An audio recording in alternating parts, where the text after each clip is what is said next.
I think, the best part of perfect. Thank you so much, Pranav, for recording it out.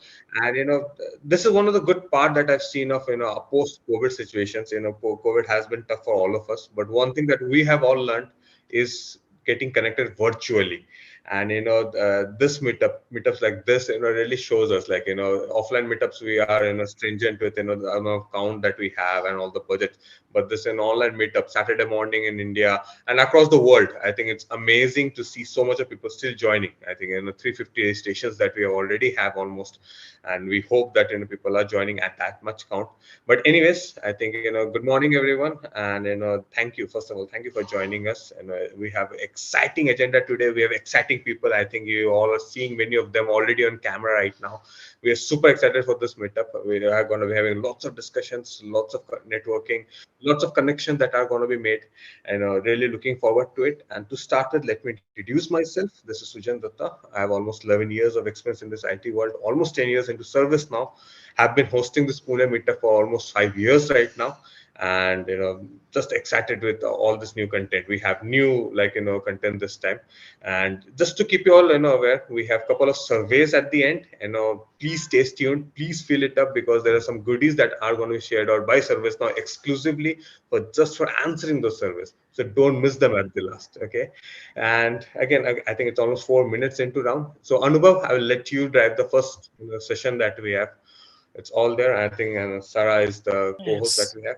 And just a meanwhile thing, it's just a request, if possible, I will request everyone to be on mute, and maybe just to switch off your camera in case you're not speaking, just because it saves the bandwidth for all of us, with the camera focusing on. So thank you so much. And Anubhav, please go ahead. Yes. Let me introduce myself. So I'm also a co-host of this Pune Dev Meetup. So I'm also hosting for past 2+ years. I'm also recently Rising Star community. So you can find me very active on community. So let me start with the first session.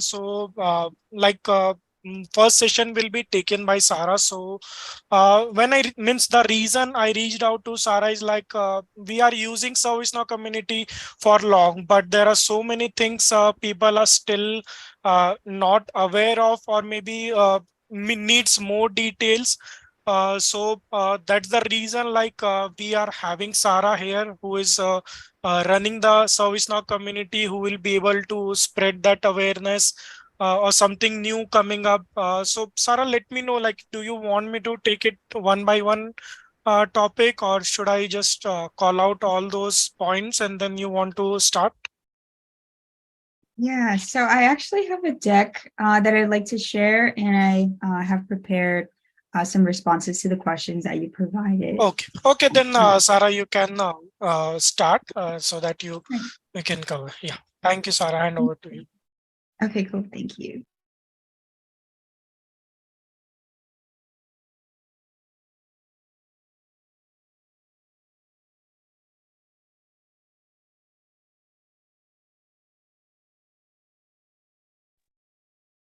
Awesome. Is everybody seeing my screen okay? Yes. Wonderful. Okay, cool. So I'm sad to see that we just have 48 members online. I saw that we're anticipating somewhere around over 200. So for those of you who will be listening to the recording, I'm sorry that I couldn't see you in person, but we do have a post on the community live right now where you can go ahead and add your comments for any questions or feedback that you have today. So that will be shared later by Pranav. But I'll go ahead and get started. So I'm really excited to be here with all of you today. I do have the mic for about 30 minutes, and I am here in Maryland, USA. So it is close to midnight, and it's also a Friday, but I'm so happy to be here with all of you.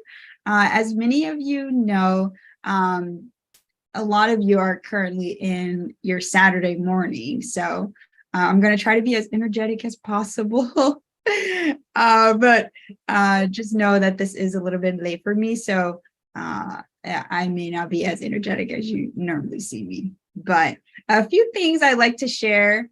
So as you already know, I'm from Maryland, and we're known for the Old Bay seasoning and blue crabs because we're right by the bay, the Chesapeake Bay. So I love Old Bay seasoning. I love seafood, and I love to basically spice up my meals with Old Bay seasoning as much as I can, even when it doesn't call for it.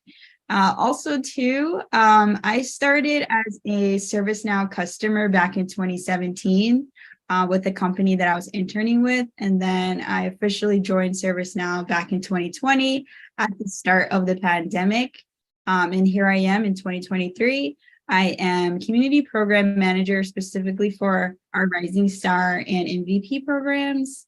A couple of fun facts about myself. I do love people. That's kind of why I'm in this role today. It really does bring joy to my heart to be able to hear from people from across the globe, to learn about what it is that motivates you to keep going in your daily lives, in your career, within your families and your friend networks. So yeah, I would say that I'm definitely in my dream job. I do love concerts, any kind of music, anything with like theater. I love live shows. And I also do appreciate the outdoors. So I will go ahead and move us along. So one thing that I wanted to ask you all today is, by a show of hands, how many of you have visited the community before? And I know we don't have everyone online yet, but just for those that are here, how many of you have actually visited the community? You can raise your virtual hands.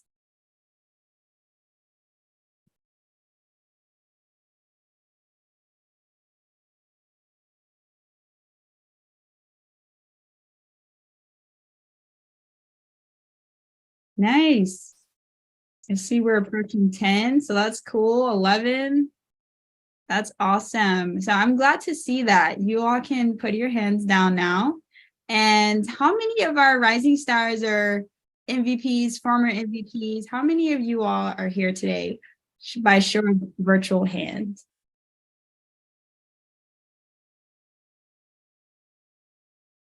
Let's give it up for our experts. Wonderful. I'm so happy to see you all here today. So if you all don't know, this is actually my first developer meetup. But I am super excited to be here, and I'm so glad to see so many familiar faces as well as new faces and names. You can go ahead and put your hands down. Wonderful. And so regardless of where you are in your ServiceNow journey today, I put this deck together, mainly this slide here, because I wanted you all to know that just like I love people, the team that I'm working with, they also greatly love people. And they really come together with the common goal of ensuring that every individual has a wonderful opportunity to feel a sense of belonging, to know that they can grow, and to also take charge of their journey with us. So that's the team that I work with, and you may have seen a lot of these faces here, and it's because we are out in the community, virtually, in person, doing great things, making sure that you all feel heard. And we really do appreciate everything that you all are working towards in your personal lives and in your careers. And so the team couldn't all be here. A lot of them are on vacation, and they're doing different things. It's a weekend, but I'm here today, and hopefully I can be a good representative for the entirety of our community team. So with that, I will go ahead and move on to basically what our main discussion will be about. So mainly when it comes to the ServiceNow community, of course, I saw that a lot of you raised your hand saying that you have visited the community before. And visiting the community is different from logging in, right? So the community is vibrant, it's welcoming, and we bring together people from all over the globe so that they can become more than what they were yesterday. What does that mean? That means that we're able to help you all to get resources, to be involved in the right activities, and to network so that you can grow. Also, too, I get asked, who is the community for? Do I have to be an expert? Do I have to know all about what ServiceNow offers to jumpstart into the community? The answer is no, you don't have to be an expert to join the community. We currently have over 500,000 members from around the globe. And that means at any point of the day, there's excitement for you. You can log on, you can sign up. And when you do, just make sure you're ready to collaborate and learn. So again, collaborating and learning is the key thing here that you'll hear me say a lot, because we're bringing together so many different minds and people from all different backgrounds who are passionate about ServiceNow, just like you. So you don't have to be a master of everything or anything. You just have to be motivated with the purpose of wanting to grow and wanting to learn. And when someone says to me, I don't know what to do in the community, what they're actually asking is, how do I navigate the resources available to me on the community? For example, we have our ServiceNow user groups, which we call snugs. So you'll see here the screenshot there. ServiceNow user groups, if you don't know already, they're geographically focused, and they help you to connect with the world of ServiceNow by letting you find others in your local area. So this could be a place that you just happen to be traveling in for the week and you want to meet with some ServiceNow people, or in your hometown and you want to connect with others in your backyard who also happen to know and love ServiceNow. Or maybe it's a place that you've never visited and you're just curious, like, what is ServiceNow like where you live? So the ServiceNow user group program is a great opportunity for you to get involved with. You can also discuss different trends, observations, challenges, solutions. These are all things that you can talk about when you're amongst people who are also in your local area. And of course, all these things are free with the community. You don't have to pay anything. You just log on and you sign up using your ServiceNow ID. And we use SSO. So once you sign in, you're able to navigate to all the offerings that the community provides, and you'll be recognized with that same unique profile. So that is something wonderful about the ServiceNow user group. And also too, as you see there, you can meet in person or online. So is anyone here online with a ServiceNow user group? Or is this something totally you've never got interested in before? Okay, Pranav, wonderful. Kali, great. Awesome. Yeah, so again, there are over 160 snugs. So that's represented across the globe. And you can simply just join one, and you'll get to see all the different things that are being discussed.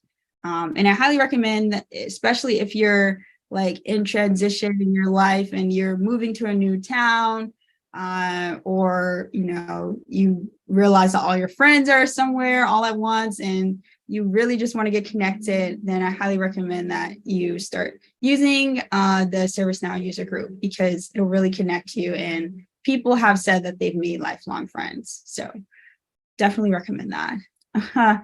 And then also too, as we're talking about the resources available to you and how to navigate that, we also have our Rising Star program. So what exactly does it mean to be a Rising Star? So a Rising Star is someone who is passionate about their ServiceNow expertise. They may not be complete experts in their field. They may not be longtime users of ServiceNow. However, with the amount of time that they have been able to be exposed to ServiceNow, they really do take the time to continue learning and growing and sharing that out with others.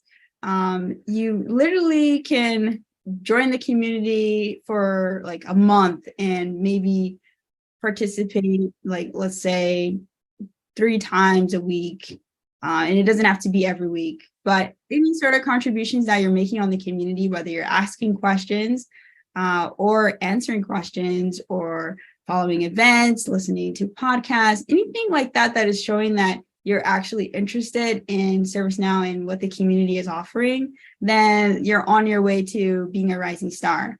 And so basically, any of you here today, whether you're currently live or you're listening to the recording, you can be a rising star. We really put this recognition out there because we noticed that there were people who,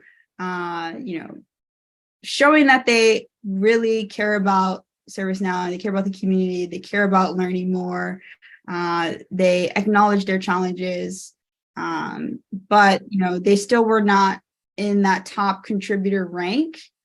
We still wanted to show, hey, we're seeing your efforts. We want you to keep going. We want you to keep growing. We want you to keep doing what you're doing. And therefore, we created the Rising Star program. So that has been active since 2022. So you can certainly join our Rising Star program. We have availability coming up this July for you to join if you're not in it already.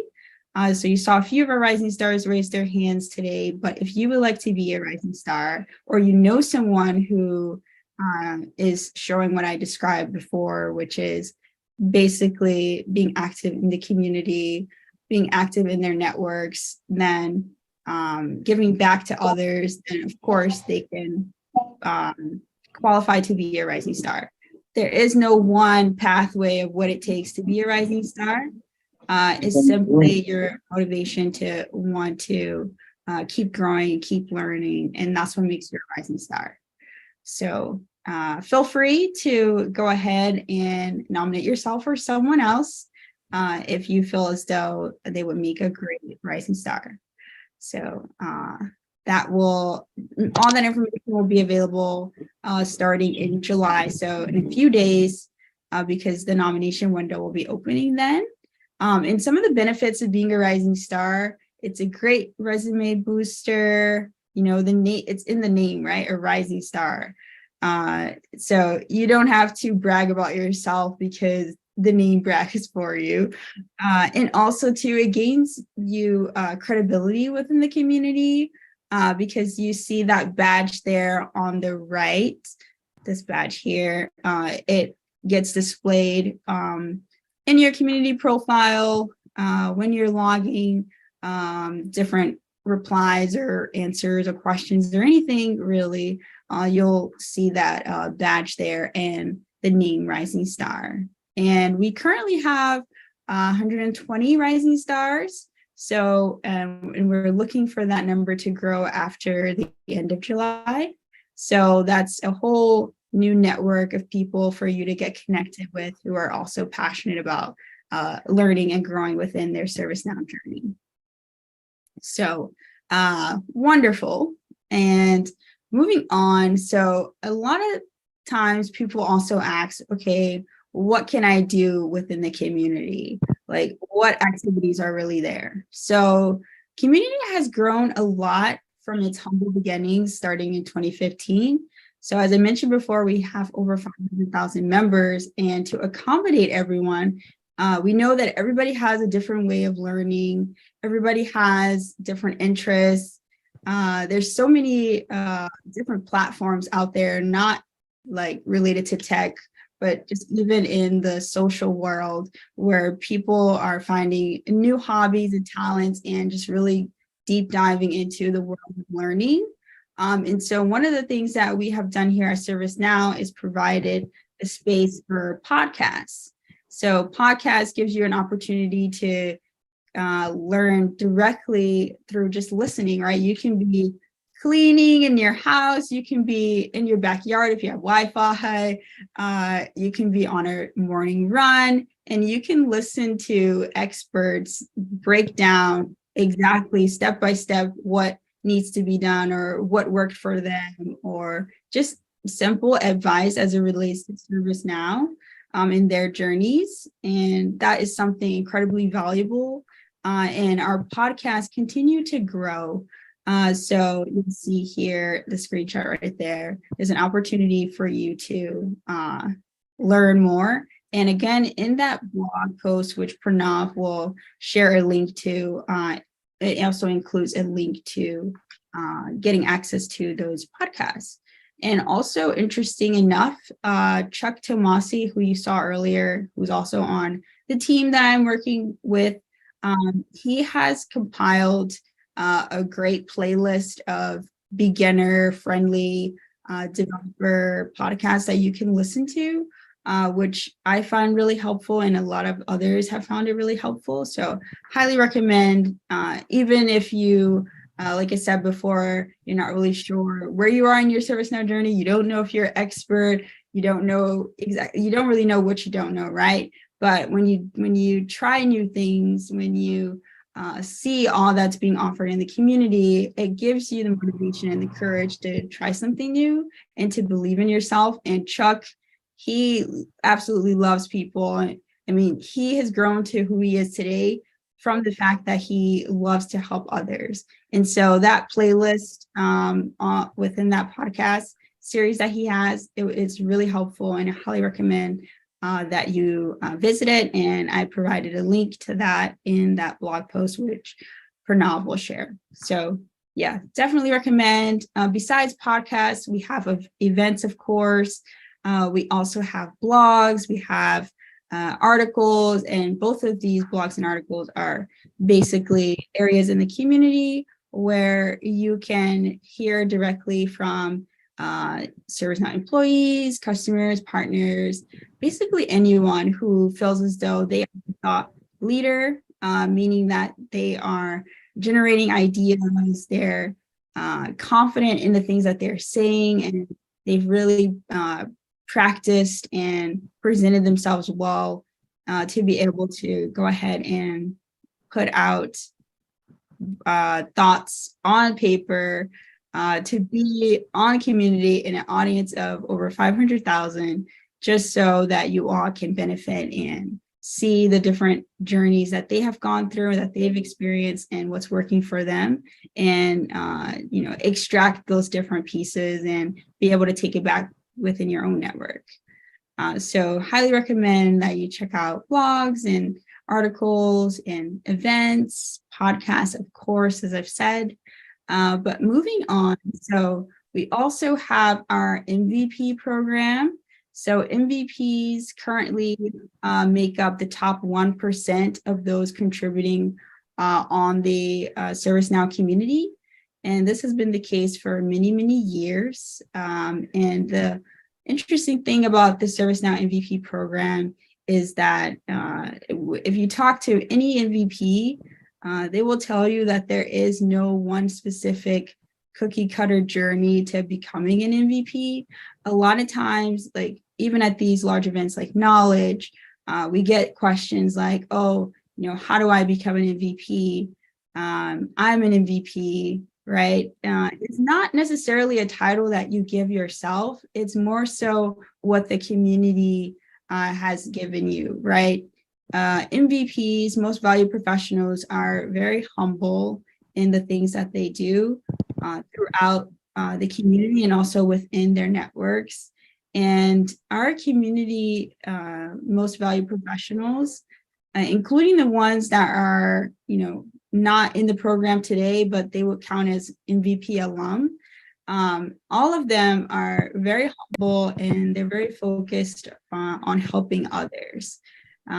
What's interesting between Rising Star and MVP is that most valued professionals, they tend to have been in the industry for a very long time, and they have built themselves up to have a following of people like yourselves who trust in their advice, who have seen them start from humble beginnings and have grown to be as big as they are.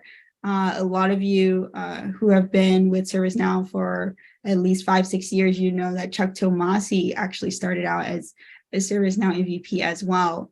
And he has grown to be a master of many things.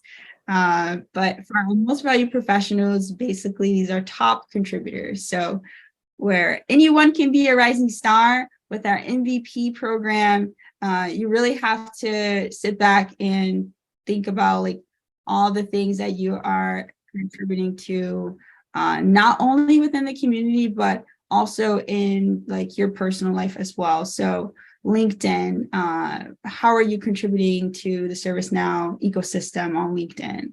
How are you talking about ServiceNow? How are others talking about you? These are all things that we consider when someone is nominated to be an MVP. And also too, if you think about it, when you become a top contributor, helping others is like a daily routine.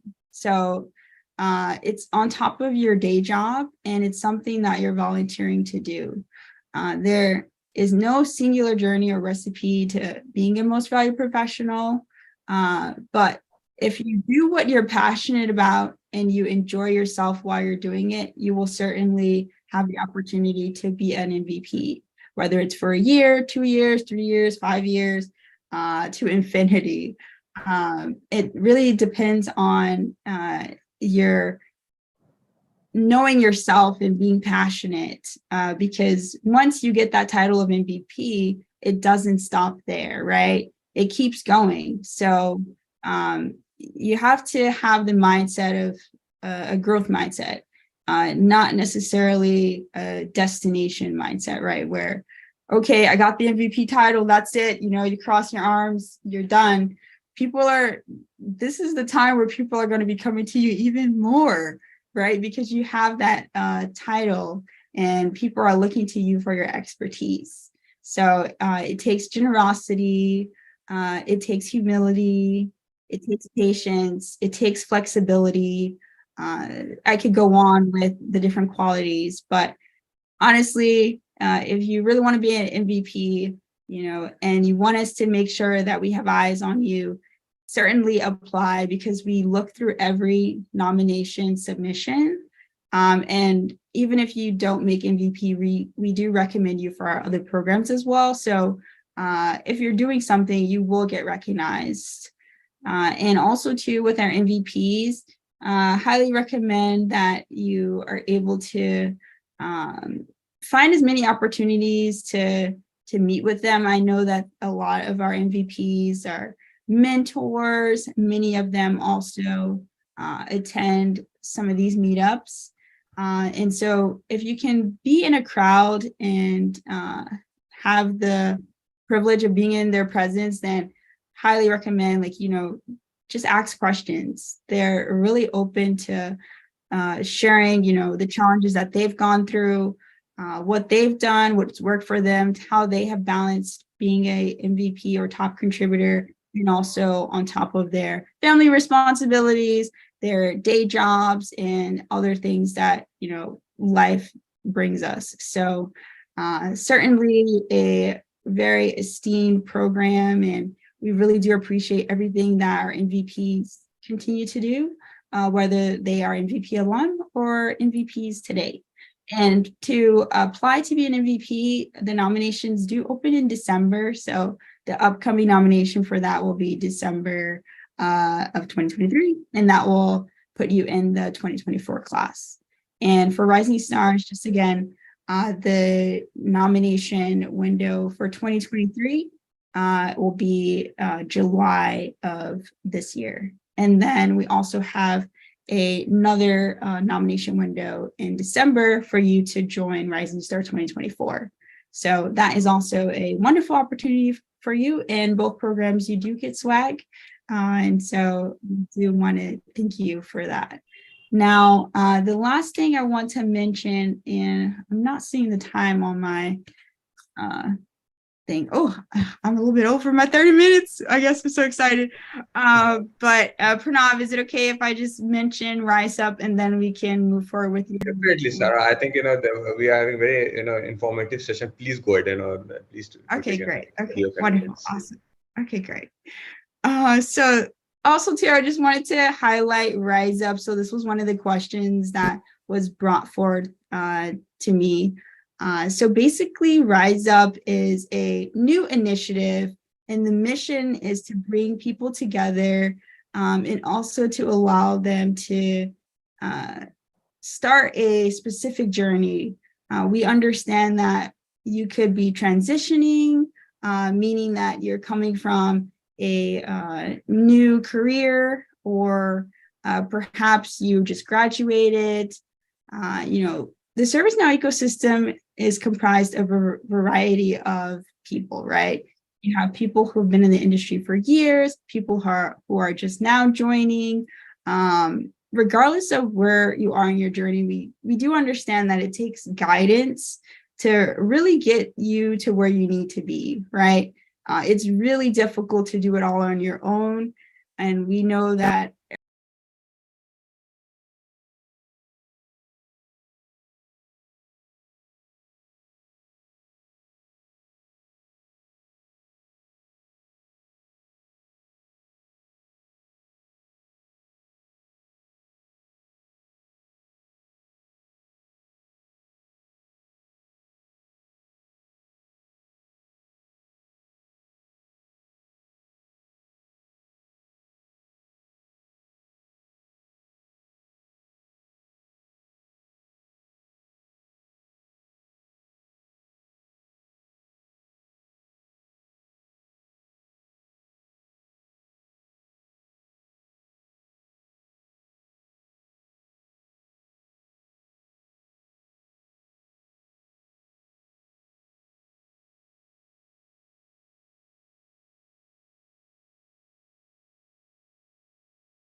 everybody has, again, their personal responsibilities, and you all can add your questions there.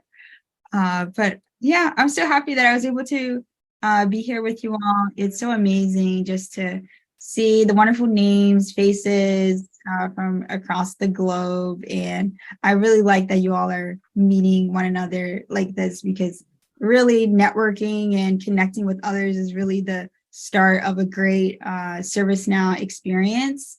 And being able to exchange knowledge and experience is wonderful. So glad that you all are meeting up like this, and so sad that I can't join all of these because every person that comes to these has a unique story and background, and so just really happy that I was able to talk to you all today. I echo you, Sarah. It's a great feeling to see all these people joining down from across, and all the backgrounds, all the knowledge capabilities, and expertise that they have coming down in one place and sharing their knowledge. And just I think I have a couple of queries that is over here. I think Mandar has asked, like, is there a way that we can share this details or recordings about the meetups on the community? Like, is there any way that because in Pune there's a big influence that we see of the meetups that we do.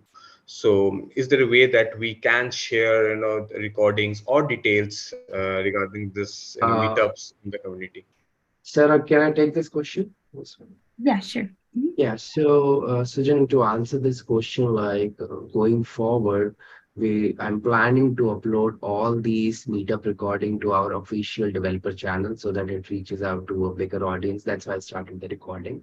And also, like in future, we are also trying to bring the developer program to the community. So we'll be having a separate space for each particular group that's there, so that you can post your videos, also your feedback or photos and everything that you do for the meetups. And that is coming up very shortly. We are planning to revamp the website for developer program and merge it to community. Sarah, you want to add on it, or it's there?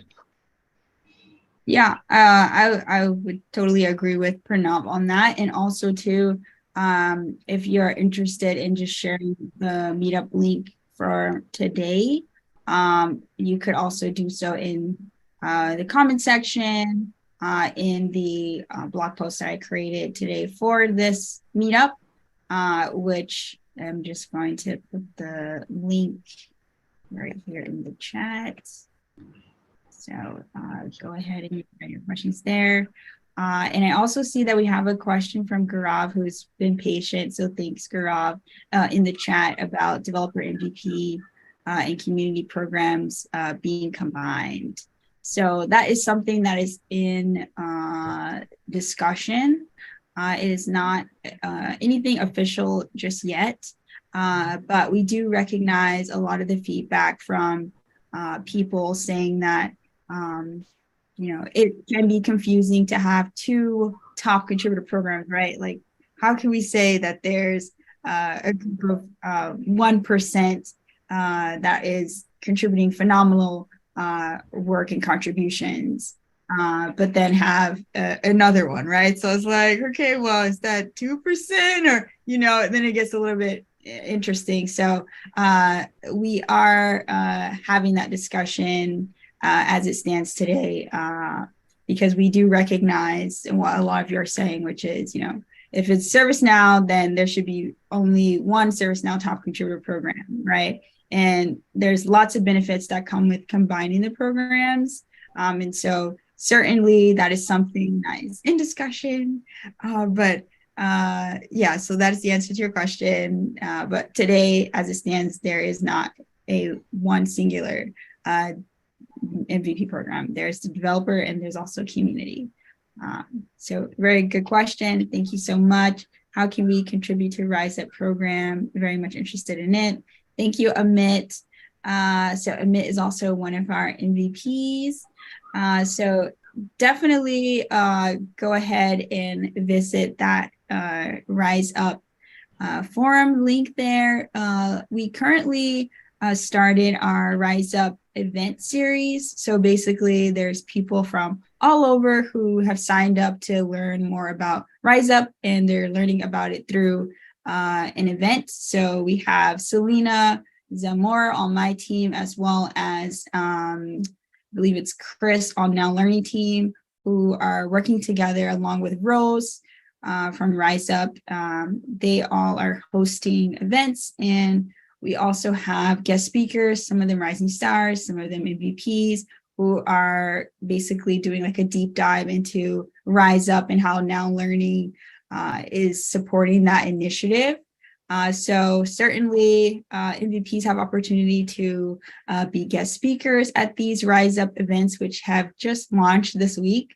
And also to, of course, as it relates to the questions that people who are interested in Rise Up and who are starting their ServiceNow journey, or wanting to help others in their journey, definitely that is a space, the Rise Up forum, for you to visit. So certainly, and I can put a link to that in the chat if that will be helpful. But yeah. I would like to add on for what Sarah, you said about Rise Up. So Rise Up is our pledge to train 10 million, like 1 million people by 2024. So the how you folks can help is like, if you see people who are new to ServiceNow or who wants to learn ServiceNow, you can share them the Rise Up link. In this, there is a training content that's available which you can utilize, and like they can learn the basic administration and development of the ServiceNow platform, and they can go ahead and do the CSA exam. And we already finished a campaign in India, like I think 2 months back. Sarah and I, we were working with fellow Indian developers, and I think Shakil was there. He's here right now. So probably for the chat up show, like that will happen after this. You can ask him question, how was his experience? And Shakil, if you have some pictures that that we shared with you, go ahead and share it with everyone and show them how it is. We are so proud of our Riser people. Like there are 6 people in India who are there. One is Shakil is there, and like there are other 5 people. So really proud of them. So if you want to contribute, go ahead and share it with the people who wants to be part of ServiceNow and be among this passionate group of people. Yeah, that's what I wanted to add. Back to you, Sarah. Wonderful. So thank you again. If there are no more questions, again, it has been really nice, and I'm glad I made it to an hour with you all. We are people, like Sarah, like I know yeah. it's a very odd time for you, and it's you took your time out to share your like all this information with us. It means really a lot for us. We're really thankful, and we're really happy that this is the first meetup that you're joining, and hopefully we have some good timings later on, and so that you can join us in future meetups also. Thank you so much, and thank you, Pranav, for sharing all those insights also. Anu, have any final comments from you? No, thank you only, Sarah, for accepting this proposal and for means extending your time also. We know you have taken 2 days, I would say, to come to it, 23rd and 24th, both for you. So thank you only, Sarah and Pranav, for this. Perfect. Thank you so much, Sarah, and thank you, Pranav, again. And I think Sarah shared the link also on the community. Like feel free to post comments there, any suggestions, anything. As Pranav has also shared, I think a couple of link posts that are there. Feel free to go through them. It's just not a one meetup that we communicate through. It's always always through a channel that we have maintained, that ServiceNow is maintained, that we can communicate with each other and keep ourselves updated and informed. Perfect. For I think interest of time, we are wrapping up this session. And thank you again, Sarah. Hopefully you join us again in future meetups. And thank you for all the knowledge that you shared today. Okay, sounds good. I think one of the valid points that Pranav suggested was the way that he has also grown. I think I remember like Pranav joining us for as a like presenter like in a few years back, and we have seen how he has grown. I think the journey is all about that, growing, and today we are starting something new. What is this? So this is something kind of a talk show and chat show where we are going to be having one or other topic that can help the meetup group or the community to grow, learn, and not a like in a knowledge sharing session, but more of an informal, casual talk from which every one of us can benefit into. So we are thinking, what should be the first topic to start with? I think why not start with those people who have given the kickstart to the service now. I think we already heard our Shakil's name. We know Kali a lot. Like we have been sharing and hearing a lot of her contents. We have Khushbu today. So I think we thought that lots and lots of people are joining service now. There are rise up programs coming up. There are many people in the like the market who are really looking forward that how can they grow, how can they learn service now. So we thought that we have veterans. We have veterans like Manda, we have veterans like Pranav, we have veterans like Amit over here, like, and many more. Like I can see many over here that who are very veterans. But these people have their experiences. What about people who are learning fresh now? What are their thought processes? How are they approaching service now? That's just something that we can, even we as an experienced people in service now, can learn from them. And people who are thinking about learning service now, that can also benefit them a lot. Okay, so I think we have our three guests, Kali, Shakil, and Khushbu today. I think are you all three there, or? Yes, indeed. I am definitely here. Perfect. Hey, Kali, good to see you. Good to be Hi, here. Good to Shakil. be seen. Perfect. Hey, Thank you Khushbu. Thank you for Perfect. having us.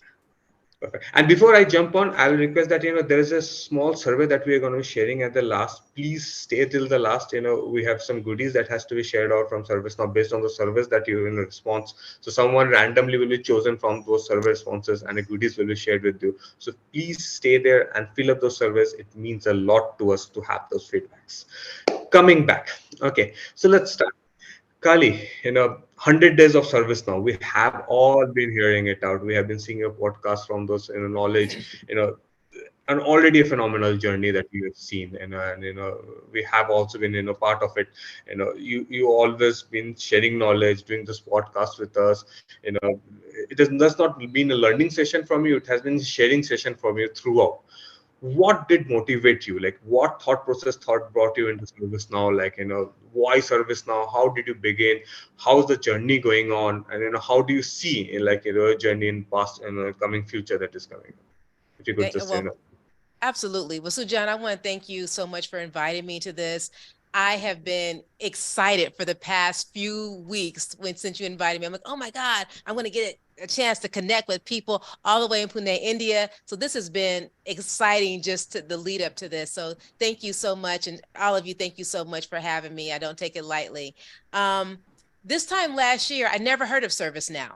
So June of 2022, never ever heard of ServiceNow.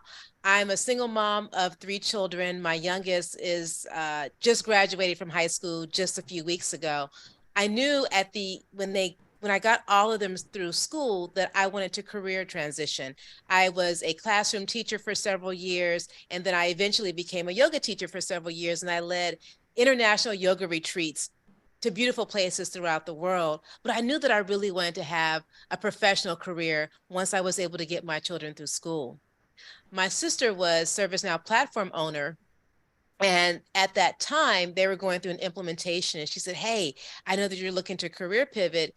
I have an idea. There's this thing called ServiceNow. Knowing how your brain works, I think this will be a good fit for you. And so when I learned about it, I went to Now Learning and I dived in. I took as many courses through Now Learning as I could. I would study every morning from 3 a.m. to 5 a.m. when it was really quiet. I called it my genius hours. I feel like I'm a genius before the sun comes up. So I would study every day at that time, Monday through Friday. I would take a break on Saturday and Sunday, but then I would also spend time in the afternoon on Saturday and Saturday and Sunday studying. So I continue learning, but I wasn't in any type of boot camp. I wasn't in any type of cohort or next gen program. So I said, well, how can I learn this? So I found a syllabus and I matched my own learning as closely as I could to that syllabus. Yeah. The only thing that I could not replicate was the potential to get in front of potential employers. So I said, well, where are employers? Employers are on LinkedIn. So I started going through my learning and said, well, maybe I can document my learning, because I knew that I needed to get a job quickly, because the job that I had was, the company was beginning to close. So I said, okay, well, we have all these people going through these next gen programs. How do I get ahead of the pack, right? And so I knew that I had the support of my sister, I had the support of my partner. And so I said, well, I know I'm comfortable being on camera. I love talking to people. I'll just leverage video in order to make myself visible on LinkedIn. So I was listening to CJ and the Duke podcast, and they were talking about different things that you could build. So I said to myself, well, I bet if I can't get a job after 100 days of producing content of what I can do and the type of fit I could be for an organization, then I know this isn't for me, but I bet you I can find a job within that time. So I just started documenting my learning through what I called 100 Day of ServiceNow, and I use that hashtag to this day. So I started creating content, and the very first video, people started giving me some type of acknowledgement, saying, hey, good job, good seeing you, nice meeting you. By the 7th day of ServiceNow, I had gotten my first job offer from GlideFast Consulting, which is where I'm at today. And I continue until even today, I now interview people on 100 Days of Service Now. And I hope to interview some of you all to learn more about your stories and what you're doing and how you're making an impact in the ecosystem. So that's how it all started. It first was about me documenting what I knew how to do. And then after I got my job after day 7, I said, well, what I can do now is open up my platform to other people. So I started this thing called live speed coaching. And what I did, I created a Google form, and I said, hey, if you're looking for a job in ServiceNow, fill out this form, and I would love for you to come on, and I'll pair you with someone who is more seasoned in the ecosystem. And you guys can talk live on LinkedIn, and maybe you can get some coaching and perhaps expose yourself to potential employers. So I did that for several episodes. And then I started wanting to interview people. I wanted to learn about their journeys. And then eventually I started doing something just recently, about a week ago, called Show Me Your App. So these are for people who were also new to the ecosystem, still hadn't gotten a job, but they wanted to show what they had built on ServiceNow. And I was like, okay, well, I have this platform. Let me invite you to come on so you can share with potential employers what you're able to do, what you're able to offer to a potential employer. So that's why I'm using my platform. So it's not just about me, though it started with me, but it's now also about creating more community, bringing more people in, whether they're brand new people or whether they're seasoned veterans in the platform. So I hope that answers your question.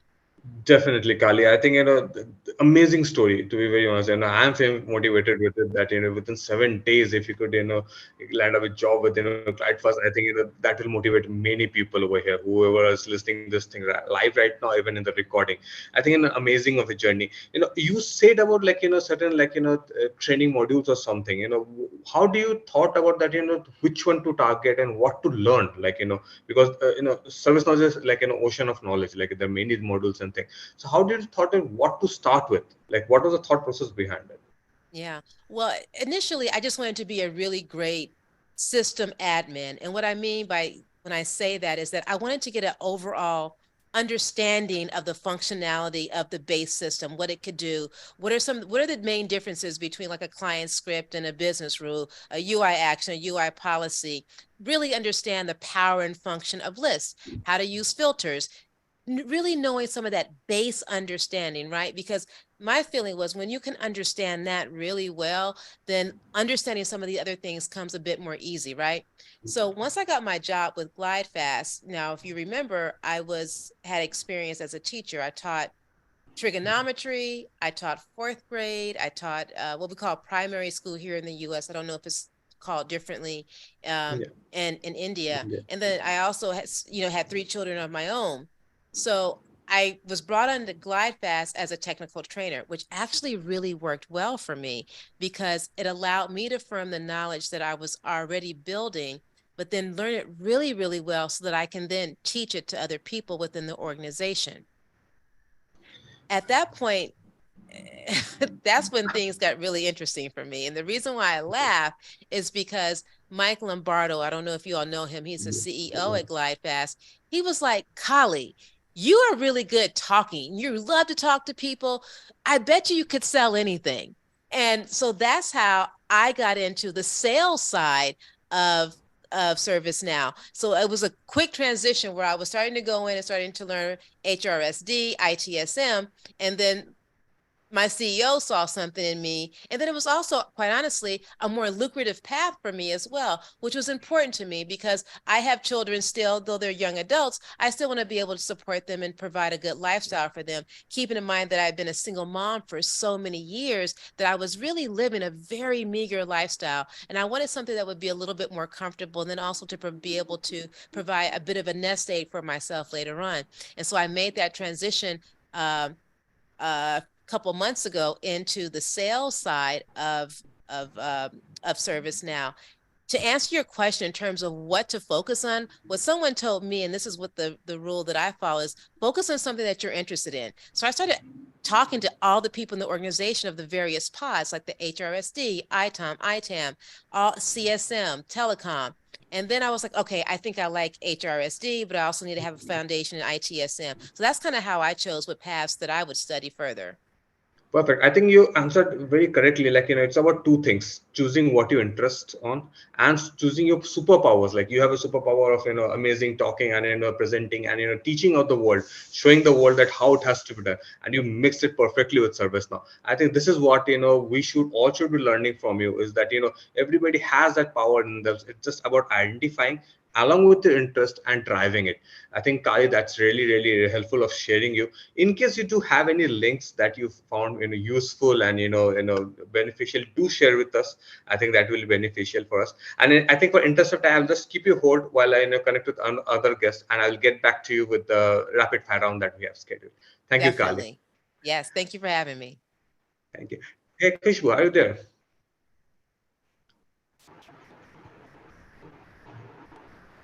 Hello, am I audible? Hello, how are you?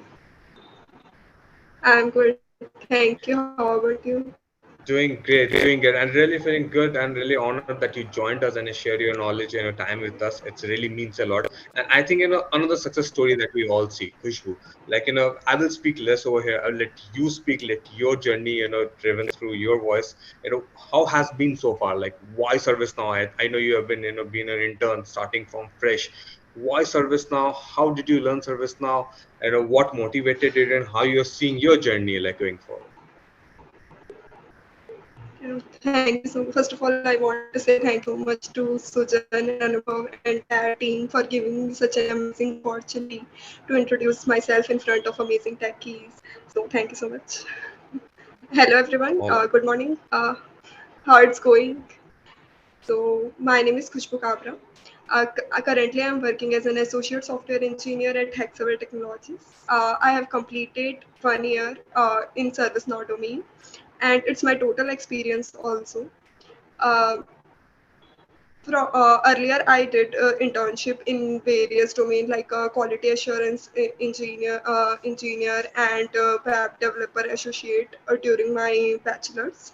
And now I started my journey as a ServiceNow developer in Hexaware Technologies.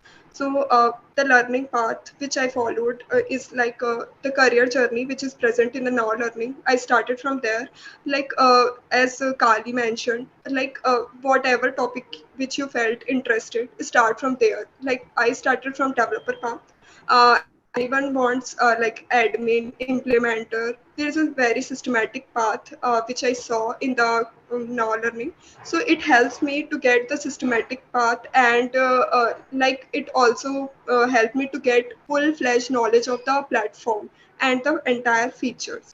So I did first, and I tried to replicate simultaneously in the PDI also. And if I faced any difficulty in any terms, then I go to the product documentation. And I also followed the micro certification, which play a very important role in learning, because it is not about the certification, it's about the learning the particular feature.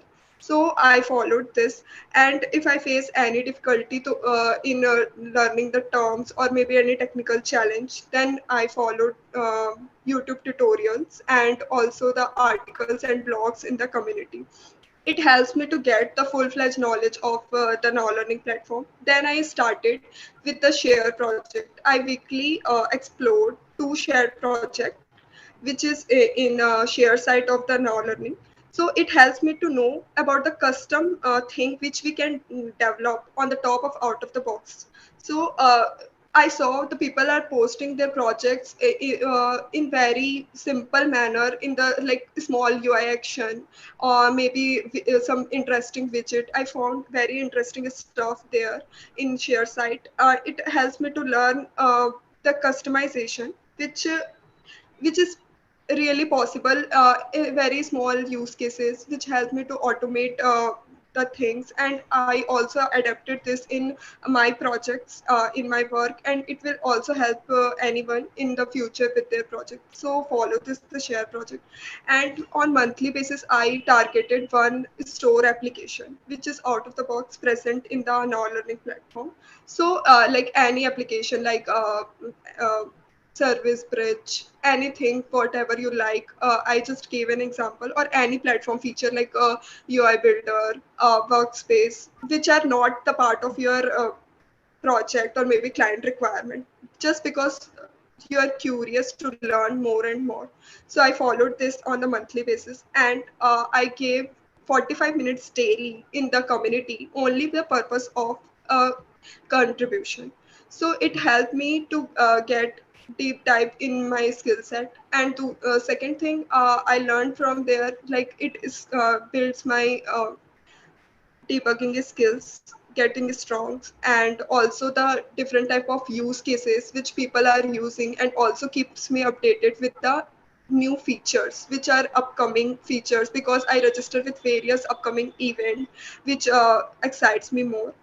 So in community there is a lot of things which we can learn, and it really helps me a lot. And I built a huge network in the LinkedIn. So network play a very important role in LinkedIn. I built various connect with the people with the ServiceNow developer, know about what they are doing, and also the what is the market requirement apart from the organization. And network plays a very important role. So this type of things which I followed. And for any technical challenge we have high support, we have YouTube tutorials, community, now Gurukul WhatsApp application. So these things I followed consistently from the last 6 months. It helped me a lot. So I think these things, it helped me. So anyone can follow this path. What properly planned, sequence. This is why you have been so successful in so less time. Amazing. Like, pointed out all single things that can be done. I think, that I really found really interesting, that, you are going down in the store and, seeing the applications from there. That is amazing. And the concept of learning new things, and even the now learning, like, from the ages that where we have been using, now learning has increased and grown a lot. I think it has been very helpful Yes. for all of us, learning in every aspect. That has been the good part of ServiceNow. I think, uh, not only ServiceNow as an organization, but also the entire community that has been sharing knowledge through and through for all of us. And this has been growing because the people have been sharing. And I think, in a prime example of, how sharing and, has helped to grow each other. I think, fantastic, Khushbu. And Khushbu, do share. I think you are talking of some, links of ShareLight also, and I think, feel free to share them and drop those links if you have handy. Yes. And, I Yes, think, sure. Kali also, correctly, pointed out that, hey, this is, the LinkedIn plays a major part nowadays. I think we get to see all those, amazing YouTube channels that we have, the amazing, blogs that people write. And, we are really thankful for all of them. Khushbu, any other comments that you feel that, that this community or people like who are, like, planning to join ServiceNow or quite new in ServiceNow, any final suggestions for them, like, how can they grow further?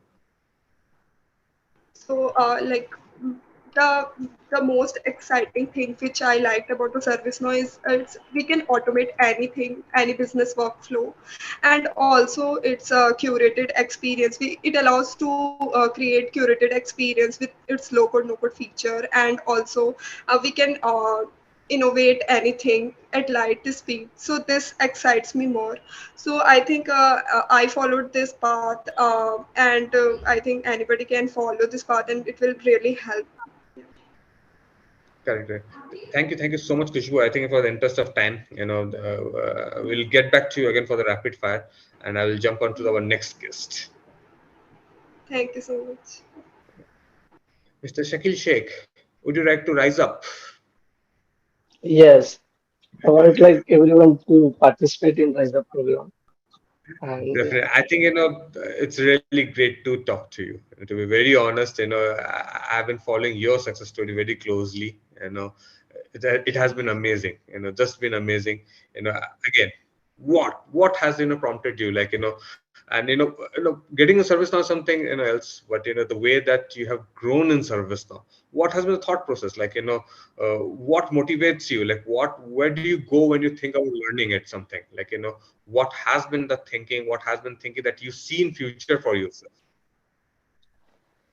Maybe a yeah, bit first, like, I know pretty much everybody will know you, but, still, like, a small introduction from your side would be great to start. yeah. Hello, hi everyone. I'm Shakila. I'm from Hyderabad, and currently I'm working with Rospa as a ServiceNow developer, and I have around like 2 years of experience in ServiceNow ecosystem. And I have been like awarded with Rising Star community and also ServiceNow developer MVP. And this is my introduction and how I came to know about ServiceNow.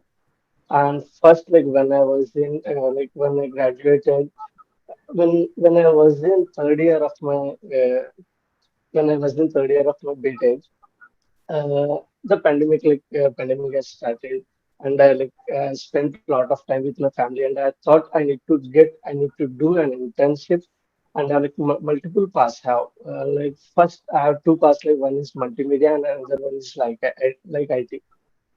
And like after a lot of discussions with my brother and my family, how like my brother suggested like he has a friend like who is a ServiceNow developer, and next coming weeks we're going to start and like ServiceNow training. And I was like, yeah, okay, I will like I do not hurt my parents, and so I decided like go to the program and let's like what is ServiceNow. Before that, I don't know about ServiceNow, and I joined and I trained for like 2 to 3 months, and then I'm very like interested to build something in it. And after like after this completion of training, in the same day, I have like my fourth year exams, fourth year thesis is going on. Like I need to build a project for my final year. Okay, then I decide like why can't I use ServiceNow and I build a portal for my university using ServiceNow, and I built the project, and I got like great response from my professors, and I decided like okay, the ServiceNow community given I successfully completed my project, and now I need to look for internship, and I started searching, but I got an internship from Cloud Action, which is like based in Pune, and like I'm very happy that I'm came as guest for Pune meetup. And after the completion of internship, I got a full-time offer from Infosys. And like before this happened, before my even graduated, I felt like yes, everything is possible if we know like the service of platform, or we just need to know how to use the platform. And like this is my journey.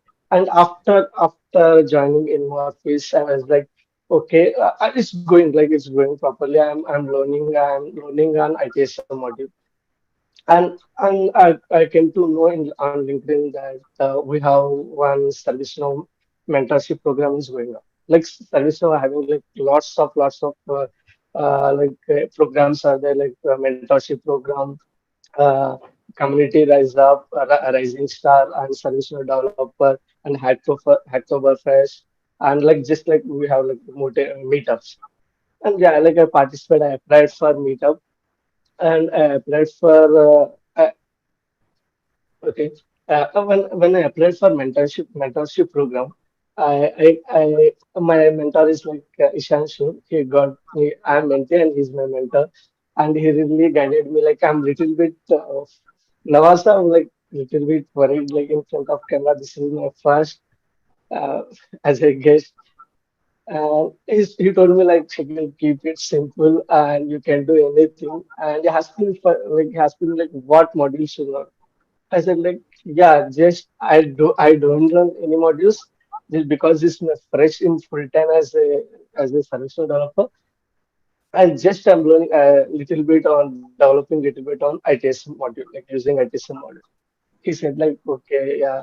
And he given some links, like he shared some links with me, like service for dogs, how I can serve. He given some like good walkthrough, like how we can navigate to in service no dogs, how we can use community, and how we can use this in YouTube channel also. Yeah, like every day service no releases like many YouTube's on like mobile academy, platform academy. There are many programs. I'm like he told me like just learn the basics. Like basics is important. Like any module, if you take any module, basics is important. Just like server scripts and like client scripts, server scripts. These are the basics of the any module, and you can learn the modules in like weeks if you know the like basics. And yeah, this is now I came here, and then I spent like I spent on some participated on community. First, I learned like before answering question, I started searching like is there already question is already there. Okay, is there like how many people are help how they helped with this question, and I reviewing the question. There are like many articles, blogs. Like I'm big fan of like Pranav Bhagat. He also my one of my mentor, and and and yeah, I'm following these people. Like they have like perfect roadmap. Like Pranav is now so like previously like customer to service now, and then he is like a developer advocate. That's like crazy. Like how he improved his career. That motivates me even more because like it's not like in 1 year, like 2 years. Just we need to focus on the basics, and just we need to learn how to use the platform. And I feel like it's sometimes I feel like it's service wise like don't come under IT because just we need to drag some if you use producer or just we need to drag and drop. There are many like out of the box. I can say like just we need to learn how to use the platform. And yeah, and yeah, But yes. I think you have been very lucky that you have got very good mentors like Ishan and Pranav. Like definitely I know them also, and they have been always been helpful and sharing with each of us. And definitely very inspiring story. Shakil. Like how Rise Up has helped you. Like would you like to focus that a bit? Like how being a part of Rise Up, and there's a big already we have heard about Rise Up thing from Pranav and Shara. How is that helping you to grow? Like, can you just, share Yeah, that? yeah, yeah. Rise up is like it's more on like freshers, like whoever just joined the service or like just learning the service now, or who are searching for job. They Some people don't know about service now, and they are searching like we need to learn something that gets like quick job opportunity that provides quick job opportunity. Just like Kali in in less than 10 days, he started learning the service in less than in this journey, in 10 days journey, he got opportunities from Gladfast. Like that, the rise up will increase the opportunities. First is for freshers who want to learn the new modules or who want to excel their skills, and another category is like who don't know anything about service now, and they if they involve like for few weeks, just for few weeks, just if they join the rise up program, they can learn the platform because there are like many modules. They are providing many modules like ITS, and they are free for like rise up programs members. And yeah, they will if you join, they will like really get interested in service now. Like because I said like it's like multimedia platform. Just like we use Photoshop, MS Word, just we need to use like how efficiently we are using the platform.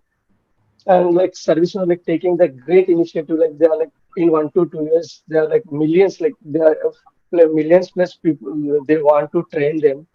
And yeah, it's like the pathway. They already set the pathway. If I'm saying like this is my journey and first graduation of internship and then full time and became a rising star then MVP. The same way they are set the pathway in Rise Up.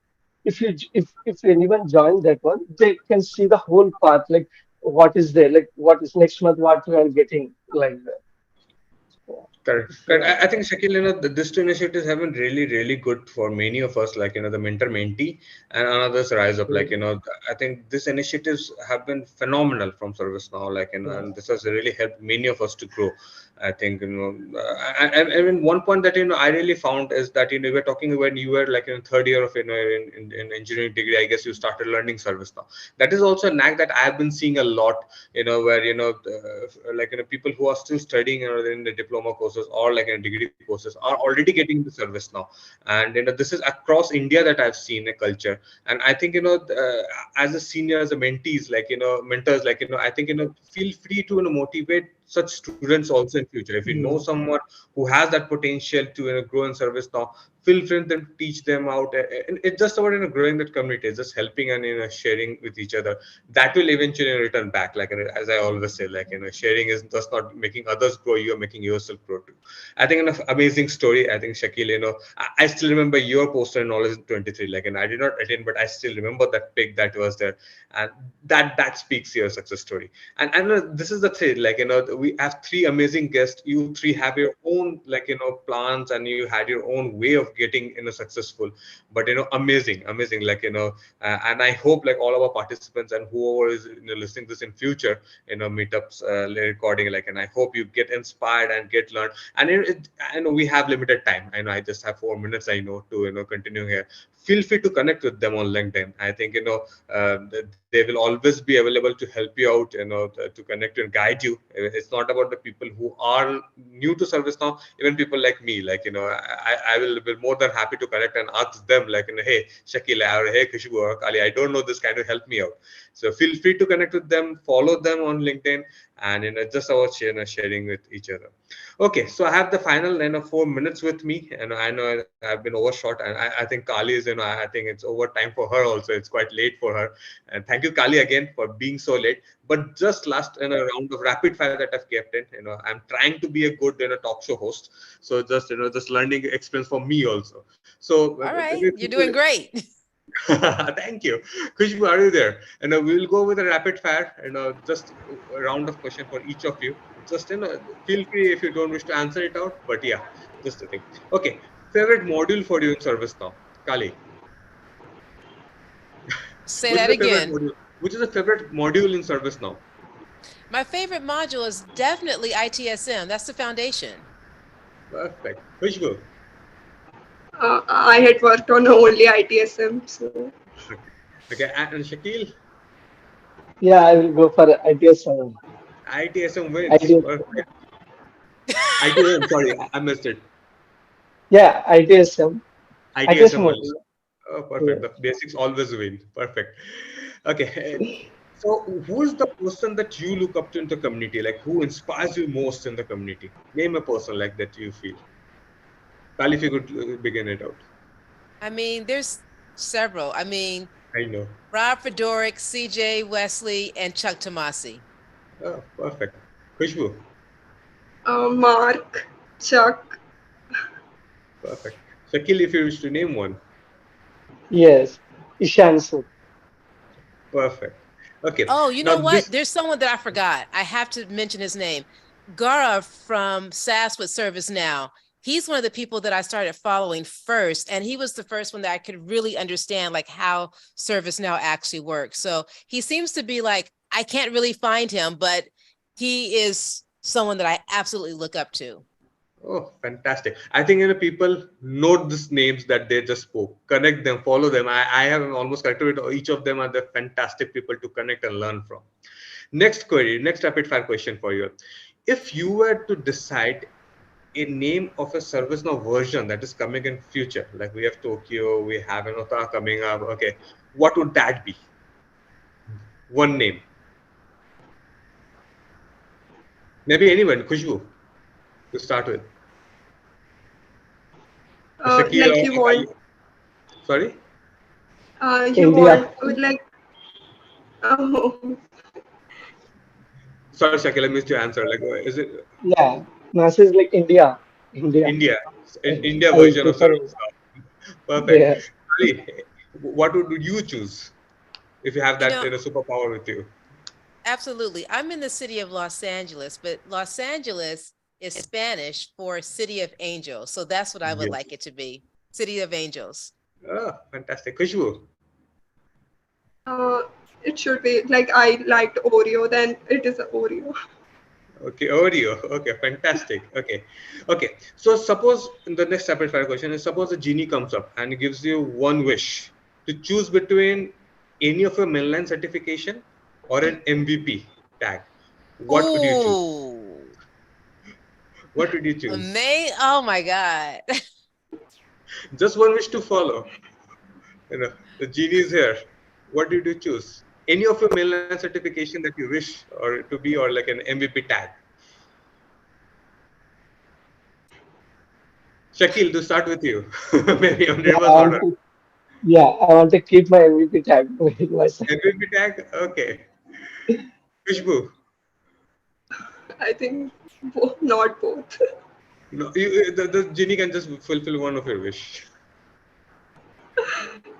So I think MVP tag. MVP tag, Kali, Yeah, I think I'm going to have to go with MVP as well. That is an MVP incredible wins. honor. Yeah, but I think I could work my way to MVP, so I wouldn't be mad with Yes, either one of them. right. Right. Okay, the last query that I have, it is more of a generic thing. Any suggestion that you have to ServiceNow as a complete organization? Like, do you feel that, any suggestion that you think that, it's not only improvement, but anything that you see should be added or something, like anything that you feel that you should give a suggestion to ServiceNow? Kali, maybe you can start with. Yeah. One of the things that I would really like to see, because I say this all the time in my streams, that there's a big initiative around Rise Up to scale up 1 million people on the platform by the end of 2022. What I would love to see in the ecosystem is for there to be a clearer pathway for these 1 million people to move into jobs that can keep them gainfully employed. Because it's one thing to say that we want to scale up these people, but it's also another thing to say that we're going to get these folks jobs as well. So that's the thing that I would like to see more clearly defined within our ecosystem. Correctly pointed, Kali. Kushbu, any recommendations or anything suggestions that you have? Uh, I think like communication with the service now, like new thing which will be from the next version, which I saw like generative AI come and the Vancouver in the Vancouver release. So like more content will be available till in the first version. I saw there's only 2-3 blocks till now because AI excites me more. So that's why I found like only two, and for the it will be start from the November, right? So we like to learn more and more. So it will be available soon before the next release, like learning content at least. That's a good idea, Kushbu. Shakil, any suggestions from you? Yeah, like I request ServiceNow like to conduct knowledge event in India, and yeah, Ah, like that. I will like to suggest that. Ooh. Pranav, are you listening all this request that we have from There will be full of ServiceNow? house if it is in India. All the seats will be booked within 1 hour.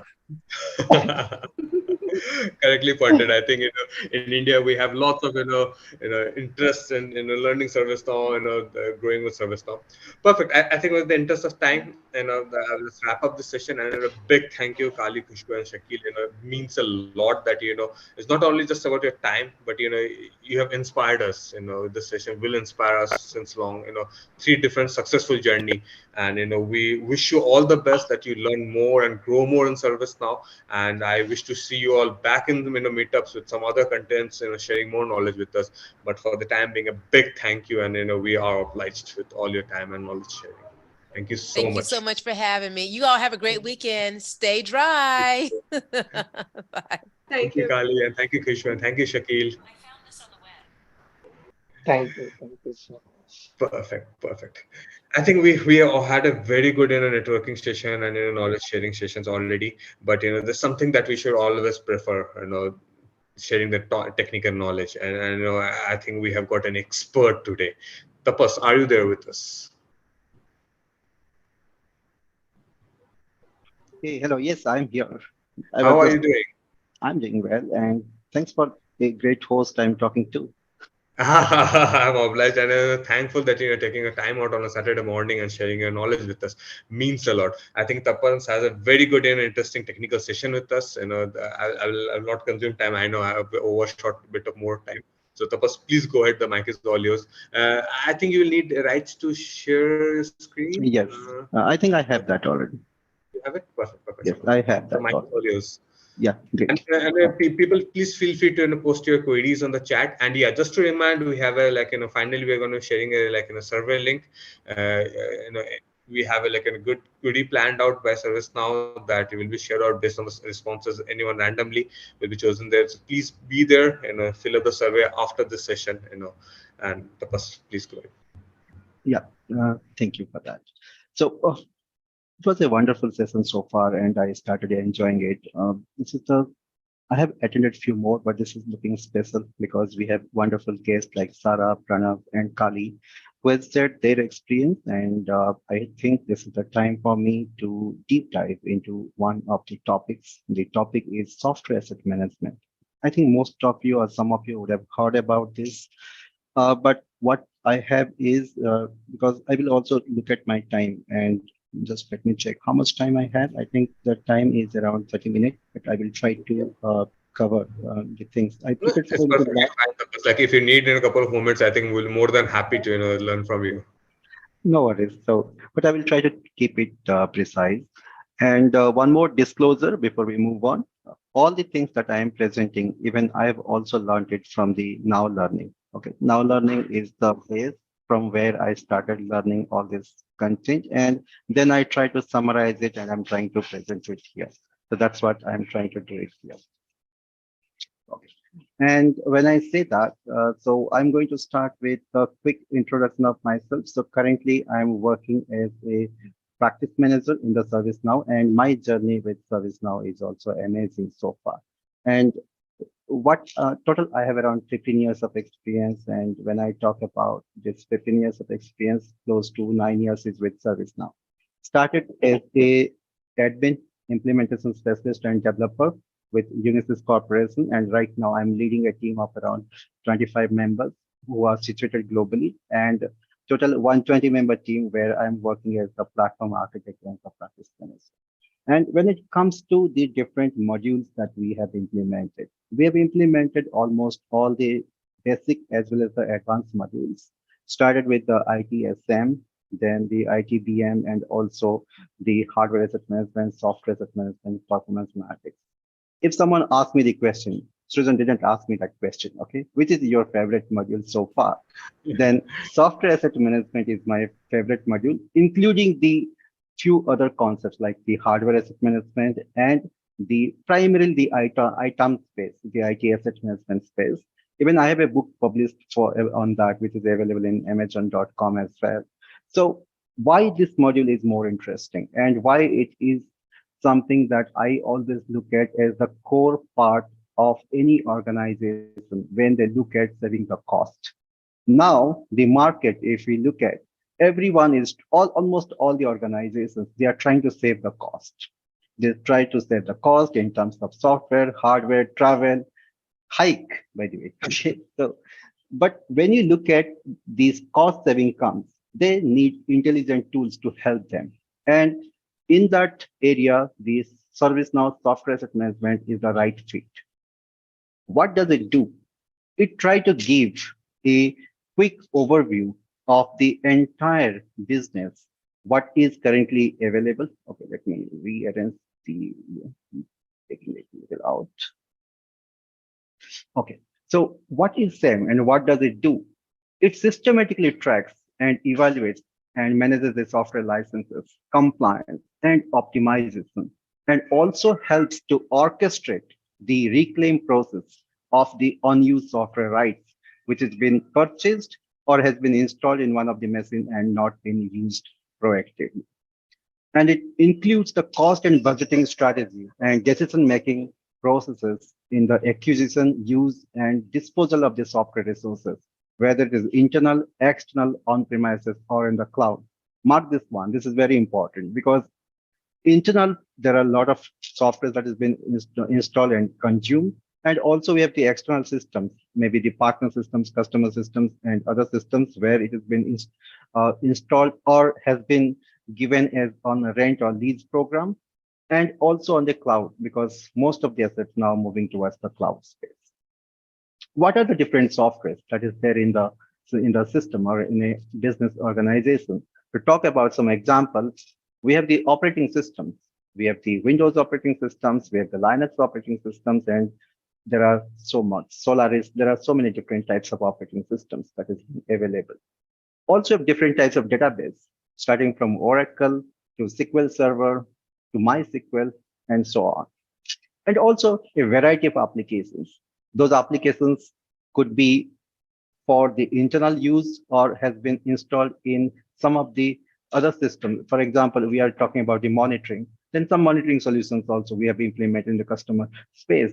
Maybe that license we are bearing the cost. Okay, so there are a variety of software, maybe millions of different types of software that has been available in the market. And it is very important for the organization to keep a track of what are the investments, the ROI they are looking for, investments they have made, and how much return they are getting out of that. That's something, the same application that comes more handy for the organization. Feel free to ask the questions if anytime you get. I'm just looking at the chat window. And now there is a note here. So what I'm going to present here, that is based on the Utah release. And in this case, there are some changes that has been made from the previous releases. If your organization or your developer instance is in a different instance, then some of the classic features that has been available that has been now moved to the workspace. So that may be a little change. Now, what is the importance of the same practice in the organization? So when I say the same is focuses on balancing and accounting the software licenses and agreements purchased in addition to the software being used. And the software assets are managed to ensure and excuse me, ensure all the usage of all softwares is in line in terms of the conditions of the software and the other conditions from the software vendor, which I'm going to showcase to you, okay, in the ServiceNow platform. And all the strategic goals that the organization want to achieve, that also has been taken care here. For example, suppose the organization want to negotiate the number of volumes. Again, I can give a classic example here, and I'm going to take it from the ServiceNow only. Recently, we got a invoice from the ServiceNow saying that we are overutilizing the number of licenses that has been purchased by us, both for the IT OM space as well as for the IT SM space. Now, if I look at here, then we can track as an organization, we have to be compliant. And the same applies for other softwares as well. Suppose we have bought around 500 different Windows licenses and we are consuming less than that or more than that. In either case, the organization is not utilizing its resources properly. If it is overutilized, then it's a compliance. If it is underutilized, then the prediction that has been done some time back that we need this many licenses, we invested for that, that amount is also getting vested here. Apart from that, there are many security risks if a unauthorized software has been installed in any of the machines, which expose some of the critical data to the external world. So in these cases, it is pretty much important for the organization to keep the compliance in mind and fulfill all the compliance needs, and also make sure that they are not underutilizing some of the software that they are paying for. One of the examples which I can give here is, let's say, Microsoft projects. That is one of the software that everyone do not need that, but someone has requested it, installed on the laptop, but it's not used for over a period of time, let's say close to 8 months. Then company is paying for that, but that is not being used. Then how to track that? There should be a notification, or there should be a widget or dashboard where that data will be captured, that how many such people are there who have used that software but has not used for a longer period of time. Then they can be notified that whether you want to use it or we will reclaim that. So all those features that has been provided by ServiceNow, so that the ROI, the rest, whatever the investment that company has made on purchasing the software and its licenses, that can be better utilized. What are the different terminologies that is there in the same practice? But before I go there, let me pause for a moment and go to the ServiceNow screen and try to discuss about the things that I just now spoken about in the real platform scenario. Any questions?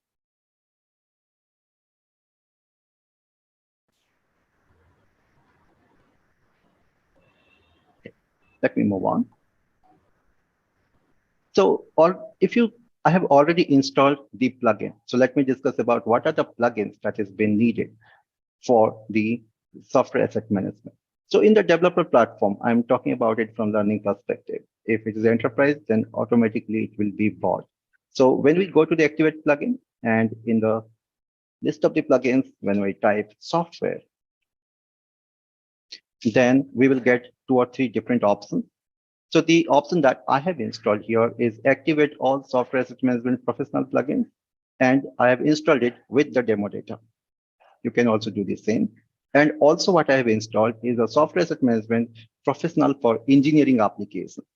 So engineering applications are a set of software like CAD, which we have, and that's generally used for the engineering company. So that is also, if you look at AutoCAD, that's something is there here.